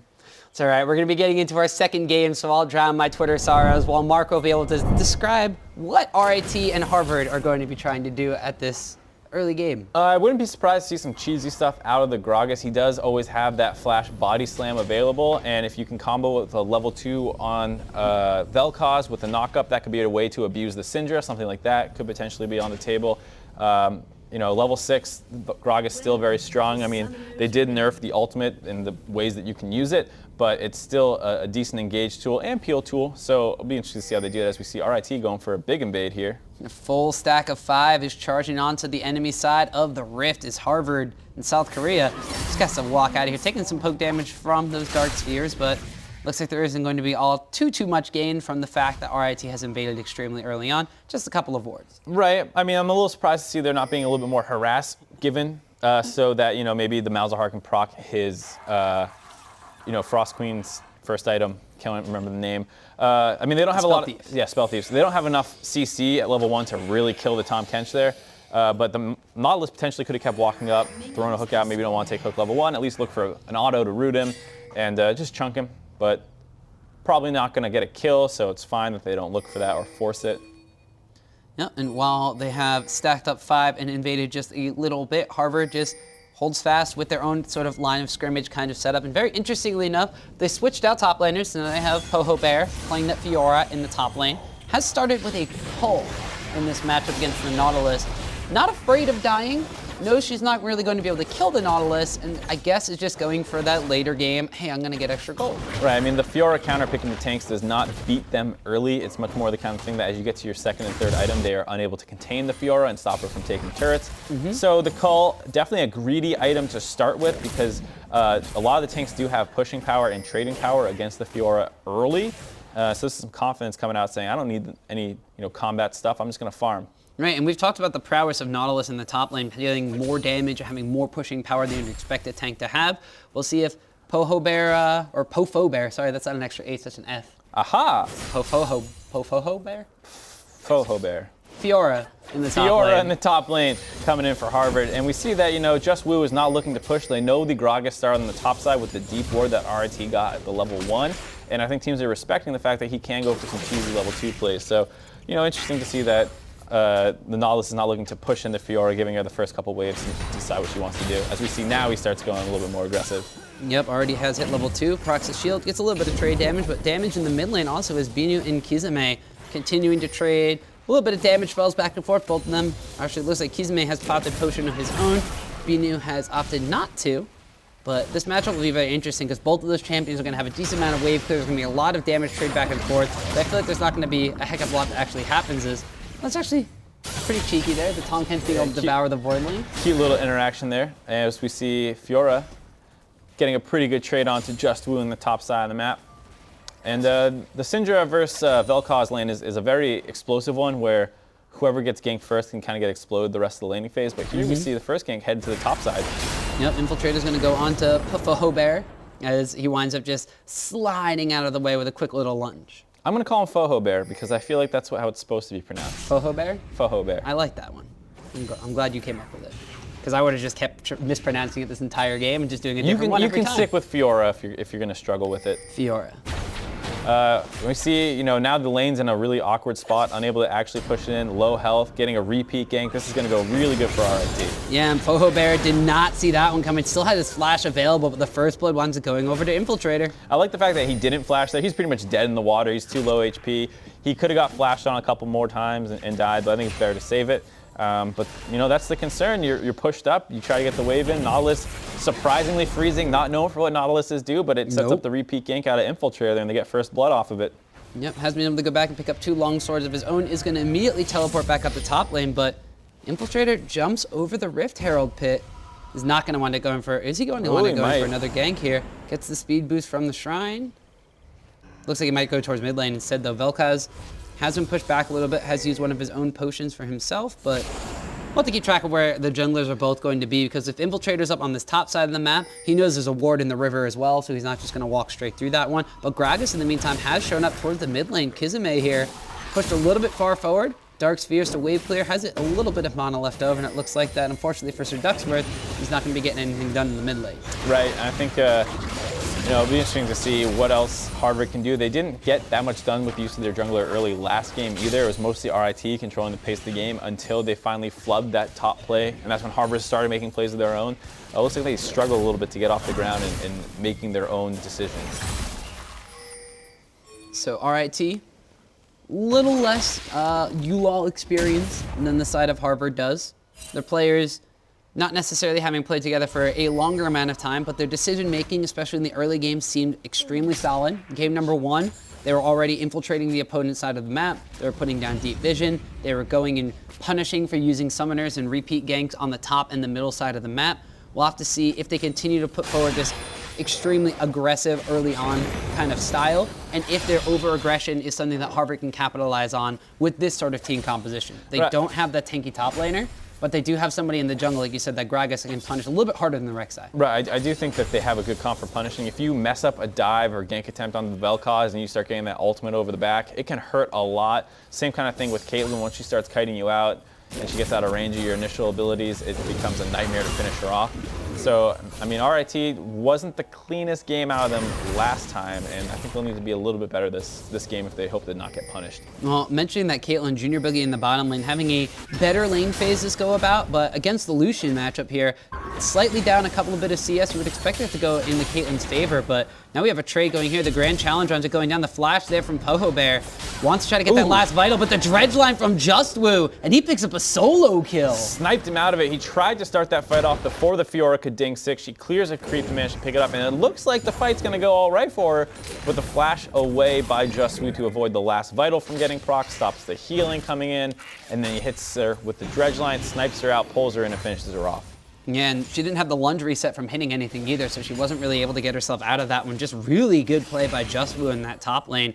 He was a pivotal point for the early game advantages that RIT was able to get in game number 1. He seems to be repeating it against the new top lane challenger. Right, and I think that's something that this team can start building around. Hopefully, in the future games that they're going to end up playing, he seems like a pretty strong top laner that other teams are going to have to take a note of. Well, you did say basically in game number 1 intro, where they were looking to build kind of like not only an establishment for the esports kind of club and their team at their school, but also looking to kind of be a force to be reckoned with within their own division. And if you have a top laner like JustWoo that's going to be able to do things like that in a tank versus a carry matchup, that bodes extremely well for a young RIT team. Right, I mean, that is the kind of thing where they take the carry early. You see maybe that cull not working out the way Bear wanted, unfortunately. He's trying to get this wave in once again. JustWoo seems to always have the wave in a spot that he's pretty happy with, and once again, he's extending Bear into the top side, forcing him to put himself at risk, keep that ward coverage up, which, to be fair, Harvard has done a good job of doing, but it's still an uncomfortable position to be in.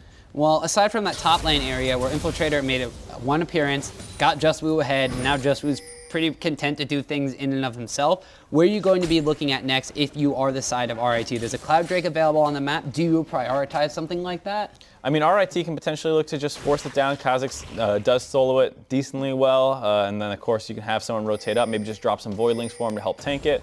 On the side of Harvard though, once Gragas hits 6, which he just did, he needs to go start forcing a play somewhere. He's mostly been ignorable in the early portions of these games, and being able to get something done onto the Syndra, or maybe even the top side getting your Fiora going would be the ideal thing to do.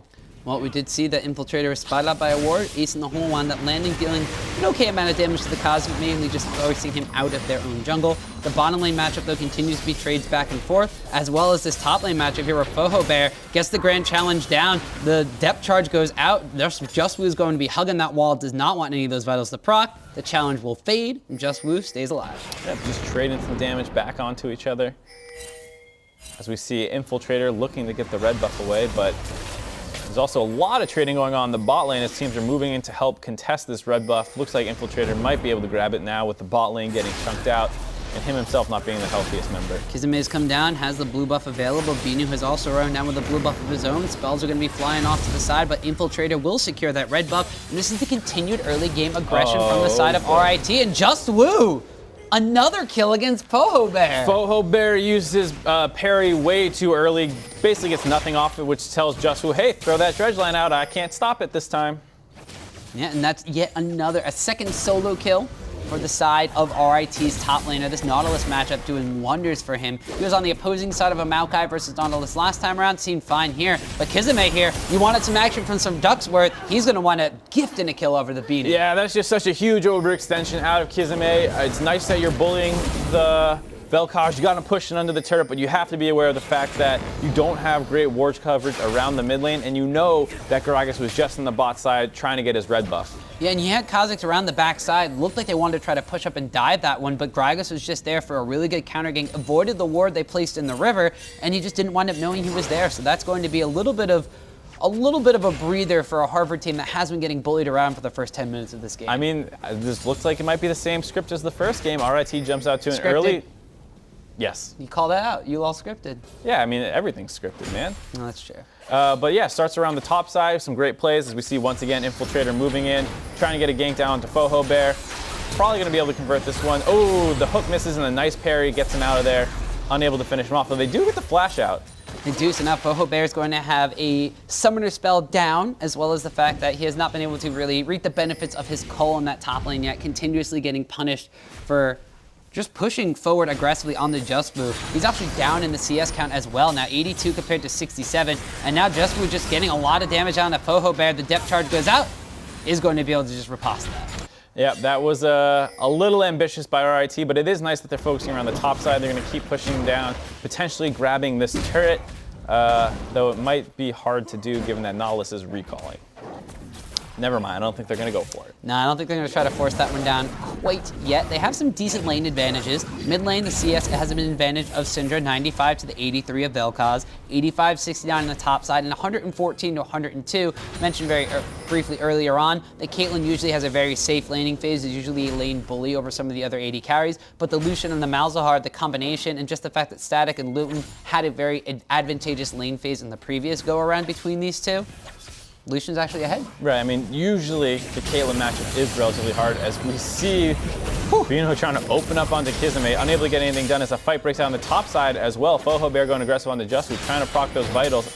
Gets a couple of them. It's going to be really difficult. Fohobear looks like he won't be able to take down Just Woo, but at the same time, Ludham's going to be flashing out of there. The explosive cast does wind up landing. It's not going to wind up finding Kizame. The top laners, though, Fohobear might be getting the better of this one from Just Woo. The Curse of Colossus and the shield pops out. Just Woo's on a killing spree. Someone stop this man.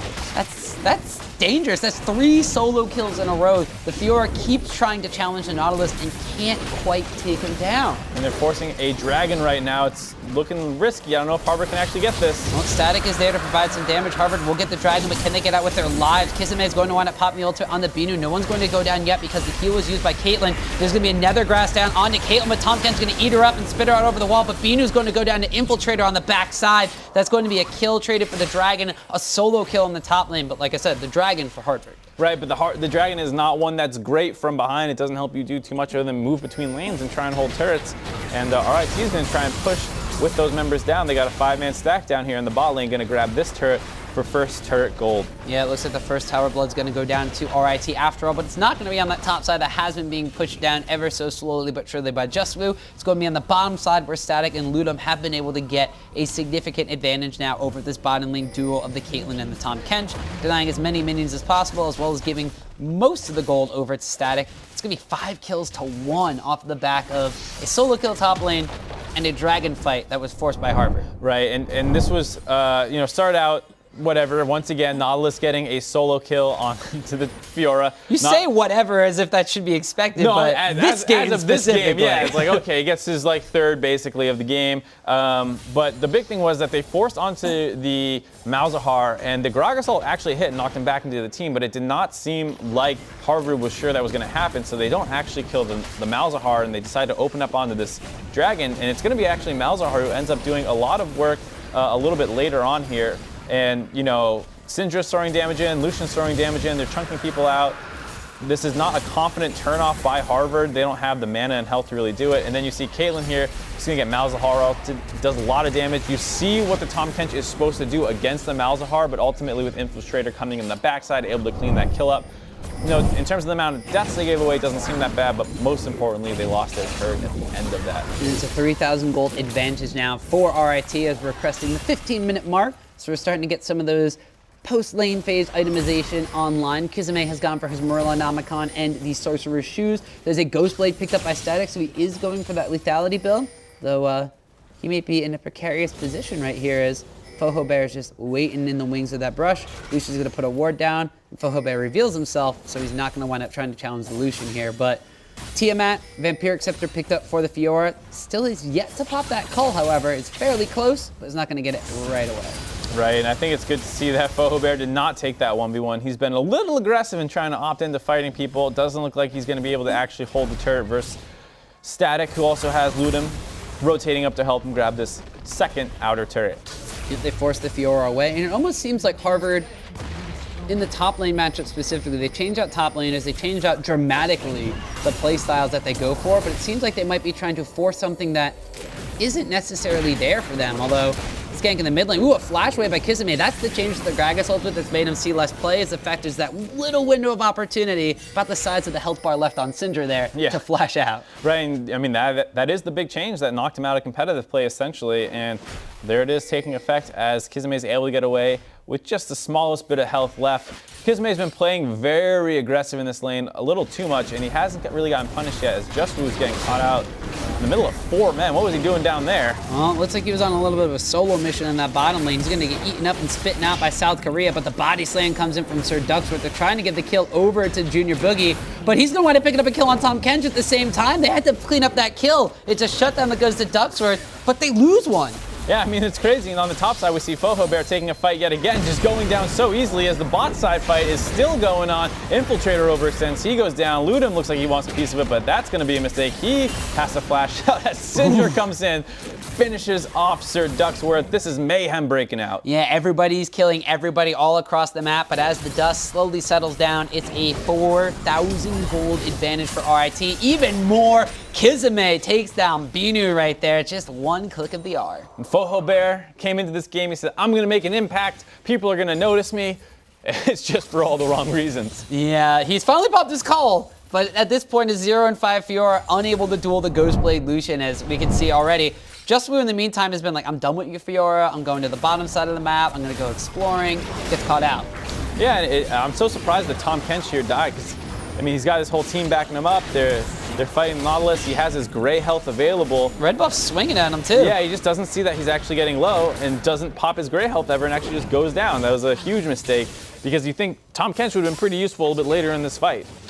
Yeah, would have been able to save priority targets. We see the one-on-one between Static and Foho Bear popping the Grand Challenge extremely late. Tahm Kench had been alive. They might have been able to save somebody such as from that Nethergrass right there. Ludum's going to be taken down extremely low. He does flash out, and Kizame is able to pick up the kill. And then off the backside of this, you think everything's done. Kizame still has an ultimate available.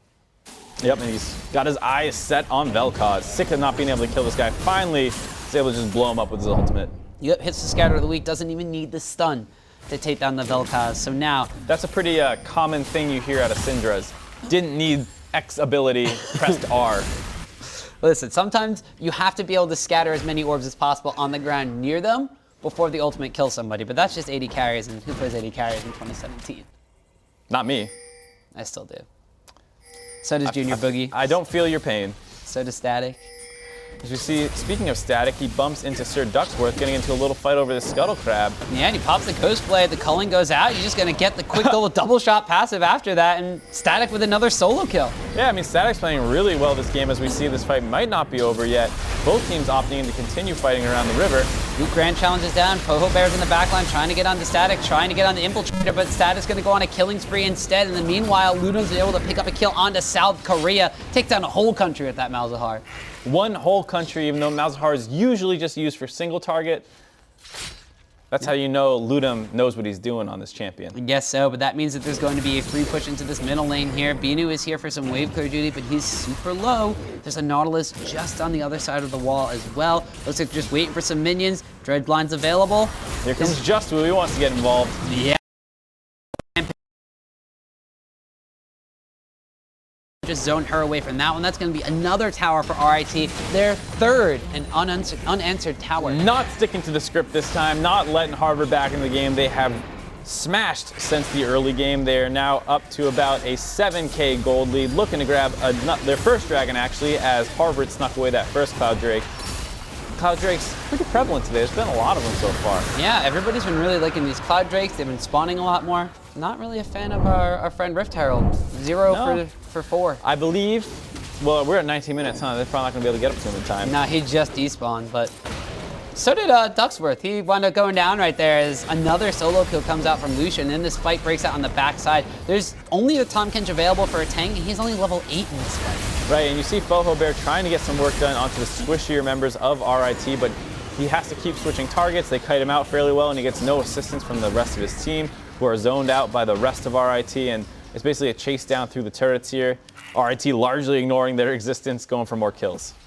Yeah, and we saw after the ace in the hole lands on the Kizame, they're just going to push up that mid lane. They wind up diving through, taking yet another tower on the side of RIT. So 13 kills to 3. And we see Static going for what you said Doublelift was praising earlier in the week on Twitter. Is the fact that he's gone for that Ghostblade Edge of Night build, going for that full lethality kind of composition. At this point in time, there's no real tanky members from the side of Harvard. Gragas has just gotten a Warden's Mail for himself. Tahm Kench is nowhere near building armor at this point in time, and you got a Fiora in the top lane. Right, I mean, you might be approaching true damage at this point. My math's not up to par right now, but we'll say it's pretty close. It's really, really close at this point. You're dealing, what, like 30 to 35 lethality at some point, so you're shredding through basically all of the base armor that people have at this point in the game. Right. And so, as we move a little bit later into the mid-game, I gotta say, RIT's vision control is not that impressive. It's something that I would expect to see a little bit better. Syndra could swap over to a sweeper as well. You see that Harvard has a ton of vision around the mid area, mid-river, and if RIT wants to be able to close this game out cleanly, they'll need to start clearing that stuff away. Well, this is how Harvard was able to really get into the game last time around. RIT has a couple of wards in the middle side of the map, but there's not a lot of forward vision. These are still rather like middle ground, slightly defensive wards being put down, whereas Harvard, they're continuously making sure they don't get kind of picked out of position. But you really have to worry about, for Harvard's sake, is even if they don't get picked out, are they going to be able to defend against the push? Because at this point, with almost 6,500 gold in advantage of RIT, big item spikes being finished by their carries, and still Caitlyn without anything near a completed damage item, you're going to be hard-pressed to find wave clear, especially if they just run for Baron. And you see RIT support and jungler grouped up, sneaking around the top side jungle, looking for a pick onto Binu. Saw it coming a little bit, they revealed themselves, he backs off, just trying to focus on wave clear. As in the bot lane, Justwu still showing as strong as we see. Gragas actually open up onto Kizame, not actually able to convert anything off of it, but they do get the flash out. Yeah, explosive cast traded for flash. One of those has a way shorter cooldown than the other one, and that will kind of stop the siege in the mid lane for just a little bit of time, but Foho Bear right there uses the riposte to block out the dredge line. That means that the depth charge is okay, the flash away, but Foho Bear, don't think he's gonna get away. Infiltrator takes him down. Nope, pretty easy chase down there for a Kha'Zix as the riposte had already been forced out. And here we see once again RIT divide and conquering, constantly pressuring all 3 lanes. It's what they seem to be very good at, these kind of aggressive 1-3-1 comps, which is not something you usually see with a tank in the top lane. No, but Justwu, at this point, he's so far ahead of being a tank that he's kind of crested that point where Nautilus goes from like dealing, wow, that's impressive early game damage, to the fact it's like, okay, he's not dealing as much damage, but he's so far ahead of everybody else. Level 14 compared to the level 12 solo laners from the opposing side of Harvard, he still hurts a lot. Yeah, I mean, if he gets onto your backline and drops a Riptide, gets his shield out there, that's a lot of damage. He's got some fire cape completed as well, as he and Infiltrator are able to join up and take down that bot lane turret.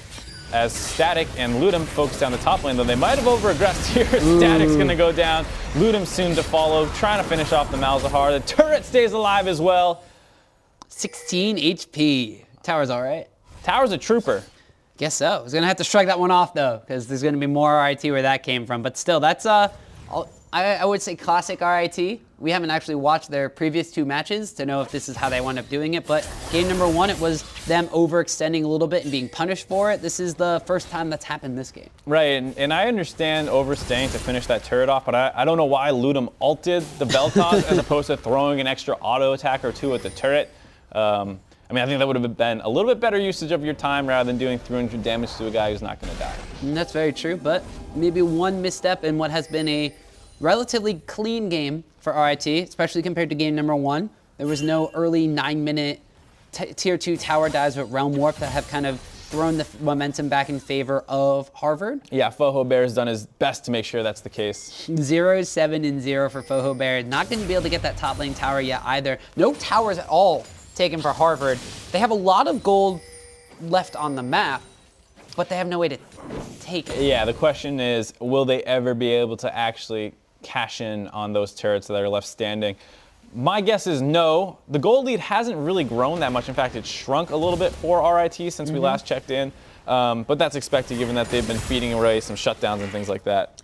But the gold over their opposing member on the team. Top lane matchup, fairly far ahead, about 1,500-ish given into the favor of Just Woo. The 80 carries, a large difference there, 2,000 gold in favor of Static. We've seen him in some just 1v1 straight duels. The junglers have a very large margin. As a matter of fact, the margin that is the smallest is the mid lane matchup between Harvard's Binu and Kizame from the side of RIT. Right, I mean, just generally you can say around 1,000 across the board with approaching 2K on a couple different members as well.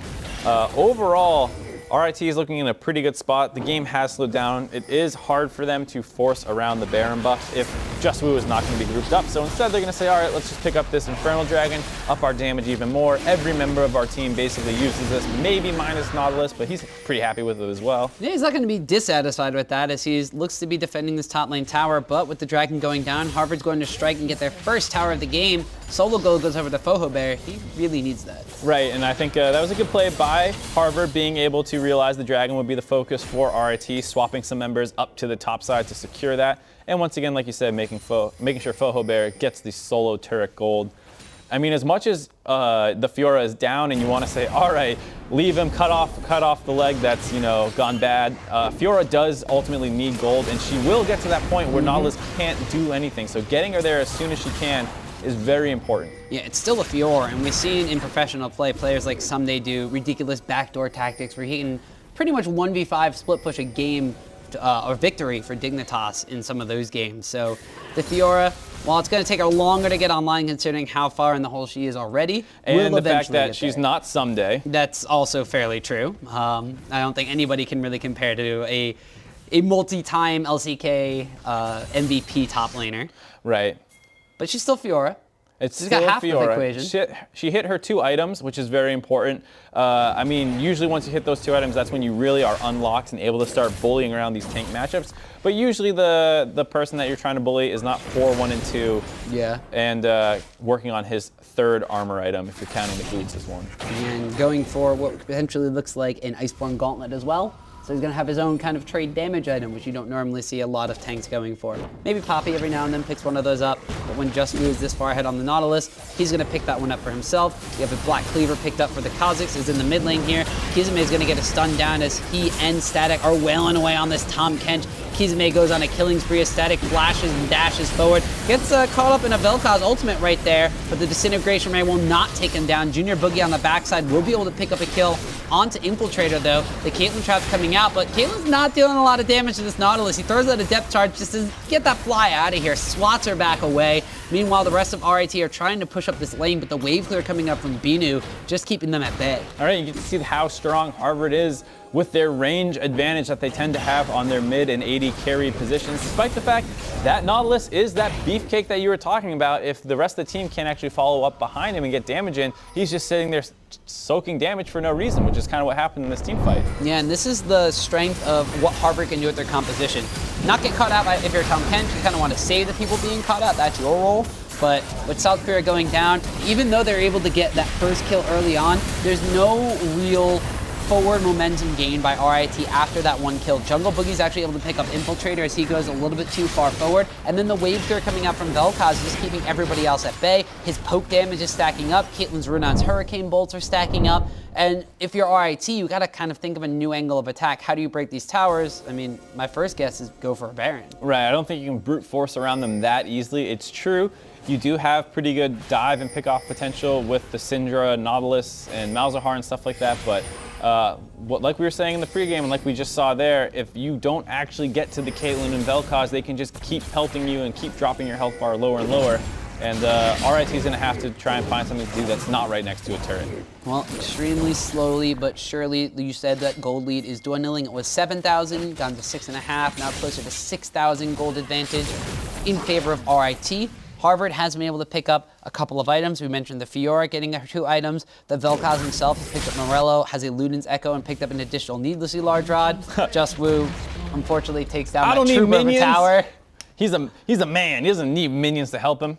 He's a very fed Nautilus. He's a strong, independent Nautilus. He don't need no minions. I guess he does it as he takes down that tower all by himself. One shot, that's all it needed. And off that, RIT looks to rotate into the Baron. They are seen doing this. They gave away vision on the Scuttle Crab, but Harvard is not in the best position to contest this, so they are getting some good damage down. It's a little risky, but Poho Bear had only teleport ward was in the mid lane, but they are going to get 2 quick shutdown kills here. Static's going to pick up a kill on Caitlyn in the back line, but the Disintegration Ray goes out, and that's going to be Kha'Zix going down as well. Nautilus will fall. Static is left all by himself. There's only 1 down on the side of Harvard. Right, and Harvard should be able to force this Baron now. I don't think Static can really do much about it, and they have enough members left alive on their team and enough damage to actually force this.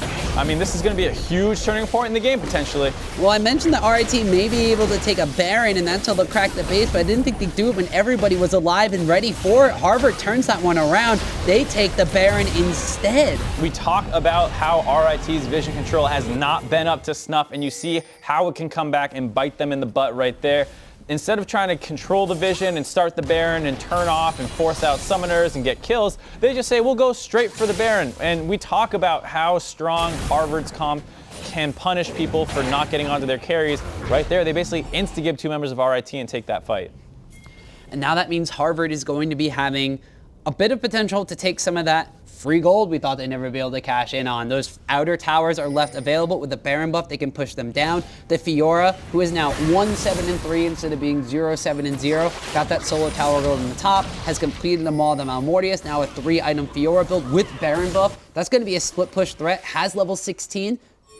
She's a higher level than Nautilus now. Right, I mean, she has caught up very well, and I mean, you have to be a little careful. You can't just go blindly thinking we have the Baron buff, we can push, we're safe, because they are still down close to 3,000 gold. It is not the easiest thing to still push onto the team of RIT, but at the very least, they've stalled the game out for a little bit longer and caught up significantly off that play. Looks like they're going to try to transition this into a dragon. However, the side of RIT is already there. They have the Scuttle Crab down. It'll be the 3rd Cloud Drake of the game and the last Elemental Drake before we give way to some of these Elder Dragon buffs. Looks like RIT is going to be going for that one, but Harvard's just going to give that one up. They're going to say we have the Baron buff, let's utilize it. They're going for that mid lane tower. A lot more global gold than that. Right, I like that trade a lot. You don't really need the Cloud Drake too much. What you need is gold to start catching up in the itemization. You they get a little bit more, but they might have got caught off here. Yeah, South Korea already takes a lot of damage. Depth charge goes down, knocks at Poho Bear. Is going to wind up landing down onto Vel'Koz and to Caitlyn. The explosive cast misses as it goes wide. Meanwhile, the rest of RIT are charging in. That's Vel'Koz and Fiora down. The carry of Caitlyn will fall after that, and Harvard are getting decimated. They get ace, Tom. 5-0 and a triple kill for Kizame. I mean, we were just talking about how just because you have Baron buff doesn't mean you can win team fights, and they get horribly flanked going up after taking that mid turret. Instead of thinking we got this turret, let's back out, they pushed up a little bit further, which allowed Nautilus a free access to their backline, and from there, RIT is able to crush that fight. Well, Mark, you said if they could get to the backline, they could take down Harvard, and the best way to do that is to have it delivered to you kind of on a silver platter. So they take down that tower, they don't run up, they try to run back, and they run directly into RIT. We're going to capitalize and take an inhibitor off of that. Right, I think that's all they're going to be able to get, all in quote quotation marks. That's quite a bit to get off a team fight against a team with a Baron buff. So we'll take a look at exactly what happened in the replay. See, it started out great with the reaction to go for that tower, but as soon as they started chasing after Syndra with that ace in the hole, things fell apart. Right, I mean, once they took that turret, they should back off, but they look to extend up the lane. It allows Kha'Zix and Nautilus to instantly get onto the back line. The members are super low. Fiora tries to go onto Static, but he's easily dealt with by the carries of RIT, and then from there, it's a chase down as the rest of the members are pretty much food on the table. Yeah, Chum in the water. Chum in the water is what I was thinking of. Well, there's no fizz in this game, but... Yeah. I don't know why I had that. Tom Kench, he's like a catfish. Yeah, thing. he is. Yeah. It would make more sense if Harvard was the one chasing down RIT in that situation. He even has in this game where he like gets like the sushi knife out and his tongue is like wagging and chases Yeah, after people. We haven't seen that at all really much this game because it's 21 kills to 10 in favor of RIT. They pushed down that mid lane. They've taken down that inhibitor. They've got a lot of powerful pickups on this side. The Leandry's Torment and the Void Staff are completed for Kisame. So if anybody was building any magic resistance like the Spirit Visit that Gragas has picked up, not going to be as effective with all that penetration coming out from the side of the Syndra. In addition to had the armor penetration picked up by Lucian, he's now also gotten an Infinity Edge, so basically full build with an extra BF sword just to be completed yet. Right, and now RIT, now that they have that mid lane turret down, are pretty free to set up their lanes however they want. If they want to group as 5 and threaten a dive, that could work. The gold lead has gone flying back up to about 8K. And I mean, they can do that. They can 4-1. The TP is available for the Nautilus. They have a number of options available to them. And it's going to be really hard from Harvard to come back after they kind of blew their chance. Well, in the initial power rankings, RIT was 80 places above Harvard. Harvard took them into a pretty decent game one. Granted, it was off the back of RIT making a couple of mistakes. RIT made another grave mistake in this game by taking the Baron, but they're showing that they deserve to be ranked that much higher than Harvard at the fact that they were able to recover from that. Granted, they had a very large gold lead cushion to kind of fall back on. Right, I mean, that's kind of how things go. You get to build yourself up that cushion. It allows you to make a couple more mistakes. You're playing a little too aggressive. You learn from those mistakes and you're still able to win the game.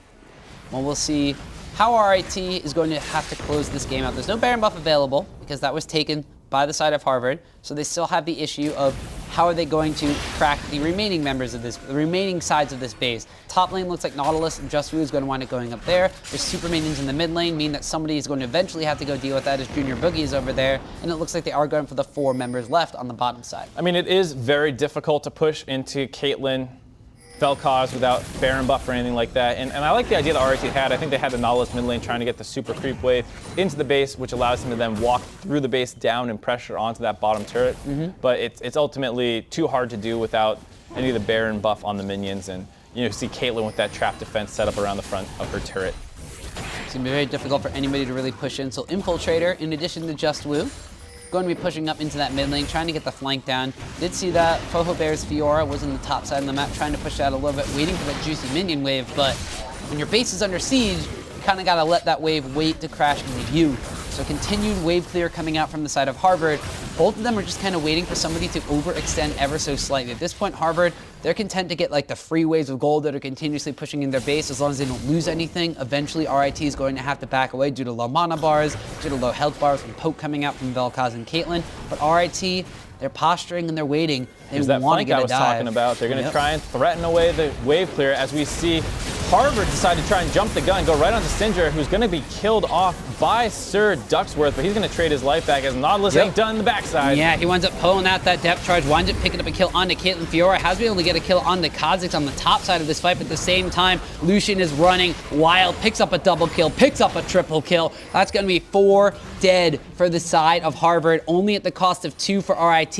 It's a 3v1 situation, and I don't know if Poho Bear's up to the task. Right, and the minion wave on the top side was able to take the turret. Poho Bear is going to try, but he's not going to be able to, as Nautilus is going to provide the peel necessary to keep Static alive as he starts pelting down on these Nexus turrets.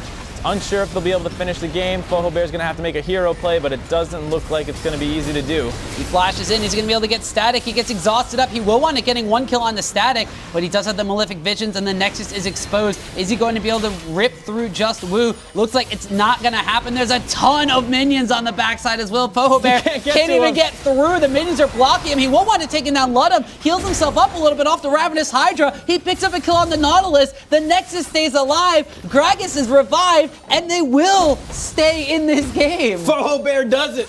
I had no faith that he would be able to do it, but he turned that 1v3, able to clean up the kills, protect his Nexus turret that is now exposed, and he's got himself back up to 5-8-3. He's actually been playing not too bad outside the first 15 minutes of this game. So if you discredit the fact that he was 0-7-0 and only take into account the fact that he is now, after that kill, 4-1-3, Foho Bear's making a name for himself. I would say so. I mean, speaking honestly here for a second, a lot of people who play the carry positions on the top side of the map, they feel so rushed to make plays, like I'm the carry, I gotta do things, whereas when you're the Fiora, you start the call, you just chill out, just farm, you'll be fine, get to 25 minutes, get your items, that's when you're important. As we see Harvard now trying to force the Baron onto RIT. Ooh, South Korea goes down, but Foho Bear pushing up the mid lane, went back, picked up his Guardian Angel. Ducksworth is going to get the Baron. Infiltrator's not going to be able to take that one away from him. Now in life form, Disintegration Ray is out. Kizame takes a lot of damage. Foho Bear picks up a kill on the Kazakhs. Can Harvard come back? I mean, they got the tools to do so. Now with the Baron buff, hopefully they can hold off their inhibitors until they can respawn. They just got to stem the bleeding for a little bit longer, get their inhibs back up, and then maybe they have enough pressure now with a semi-fed Fiora to actually start getting pressure back onto this map. Well, mid lane inhibitor has respawned. The top lane inhibitor still has a couple of minutes left. Going to be maybe a little bit longer than what's left on that Baron buff for the side of Harvard.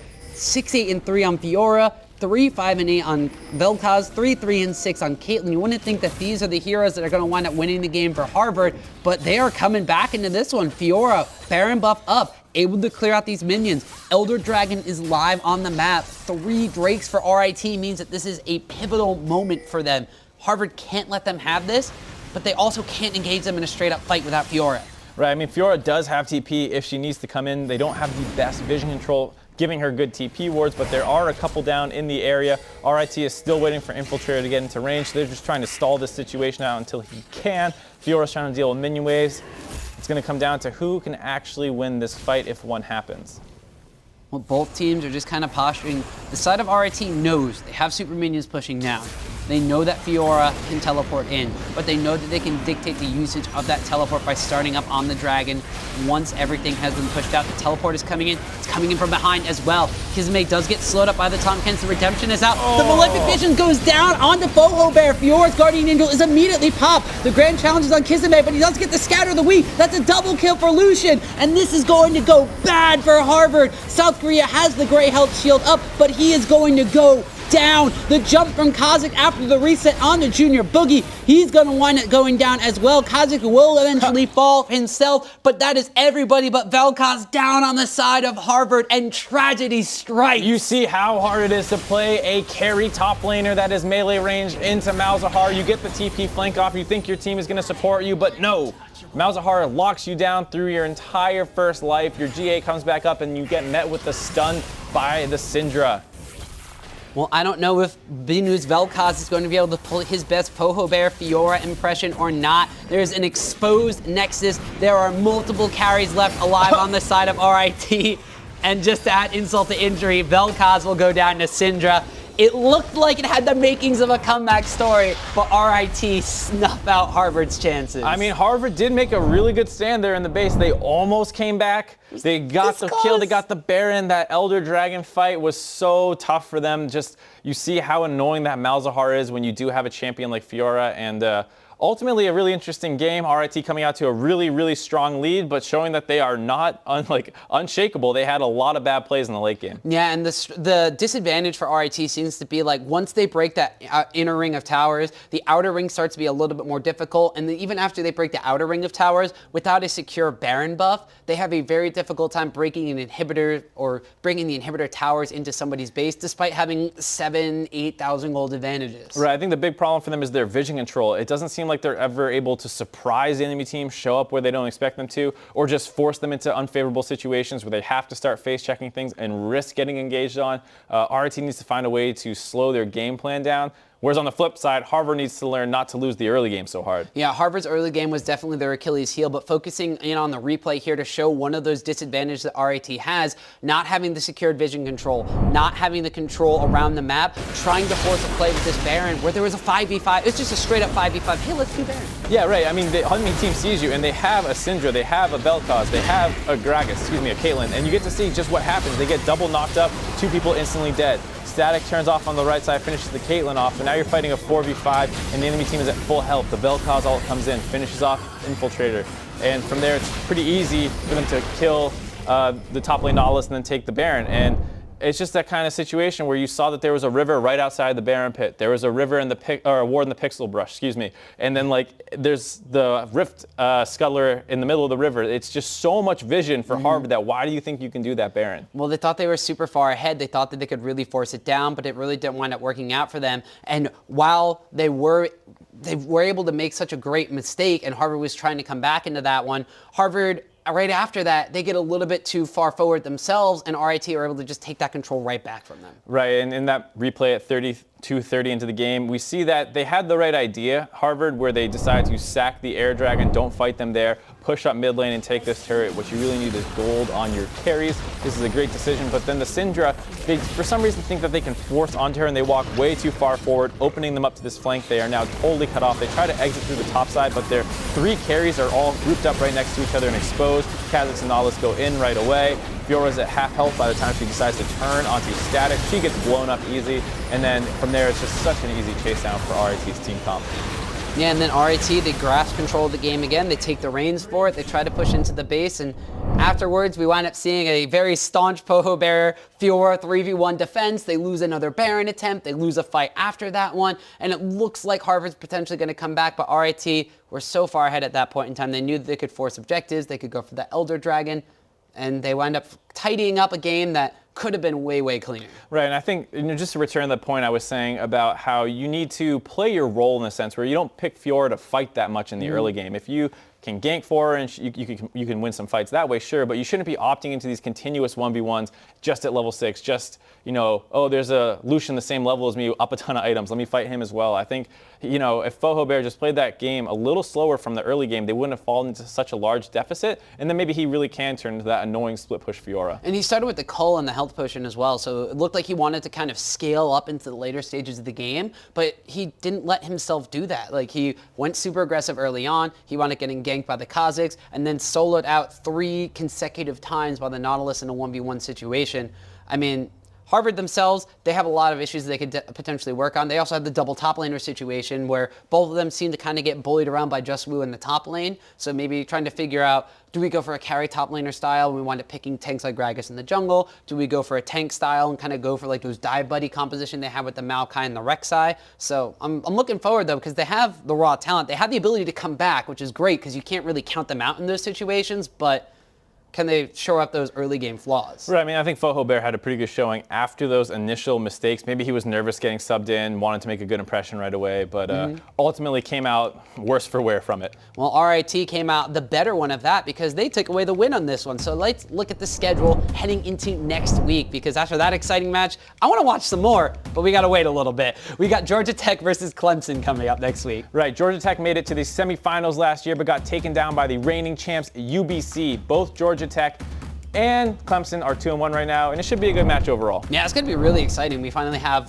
one of the playoff-bound teams that we have seen, you know, in previous seasons. We'll have to see if they've done anything really drastic with their roster. I can't really imagine a lot would change from them, but we'll have to see, guys. That's our show for today, and thanks for watching. We hope to see you again next week. See ya.